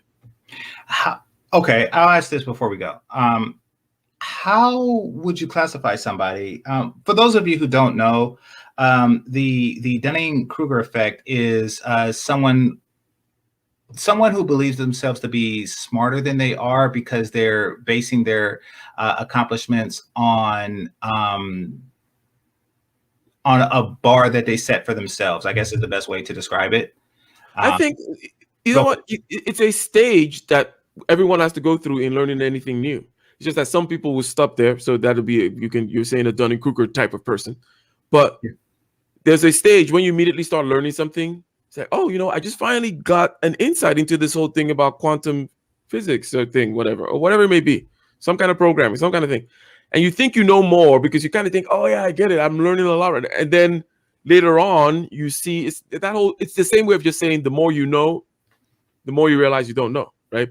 Because the boundary of ignorance is increasing as the circumference of the knowledge grows. You have a tiny knowledge, you have tiny boundary. So you have tiny ignorance. Like you don't know what you don't. You know what I mean? Your boundary of ignorance is just right there. But when you have big knowledge, you see very vast boundaries of ignorance around you.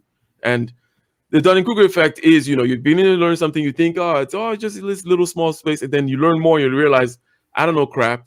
Plus, you start doing it too. Anyways, I'm sorry. Go ahead. A person that doesn't know how much they don't know is probably, yeah. Now, how would you categorize somebody? Because you say you're putting people into talkers and doers. A person who is doing, however, they're talking as they're doing, but there's some apprehension in getting it done. Like a person who's doing but not really having it done. How would you? So I would say I'll take it back to that. There should be people like this should be evaluated on their having success or their track record in one particular thing. In other words, there should be something where it's like, you know what, game changer, you should be at least be a decent software engineer, like that part. Maybe you're not the master of the universe yet, and at least you're trying, blah, blah, blah. But in other words, they need to have this one thing that you can be like, well, they should at least be nailing this because I know they're gifted in this area, or at least it should be simple enough for them to blah, blah, blah. And then, because if that's not there, then there's just total dysfunction in everything. So if they have one particular area and then they're trying in another, maybe they need to partner up with someone else, okay, who may have certain particular skills that they don't have in order to overcome this particular or get past this particular stage in the idea of the business or whatever, right? Maybe they need to focus more on some other aspect, find somebody, demarcate really quickly. What is this person doing? What am I doing? Or where do I need help in is basically, because it may be that the reason for hesitation may be, I know it's going to involve a lot of spreadsheeting. I don't want to do any spreadsheets.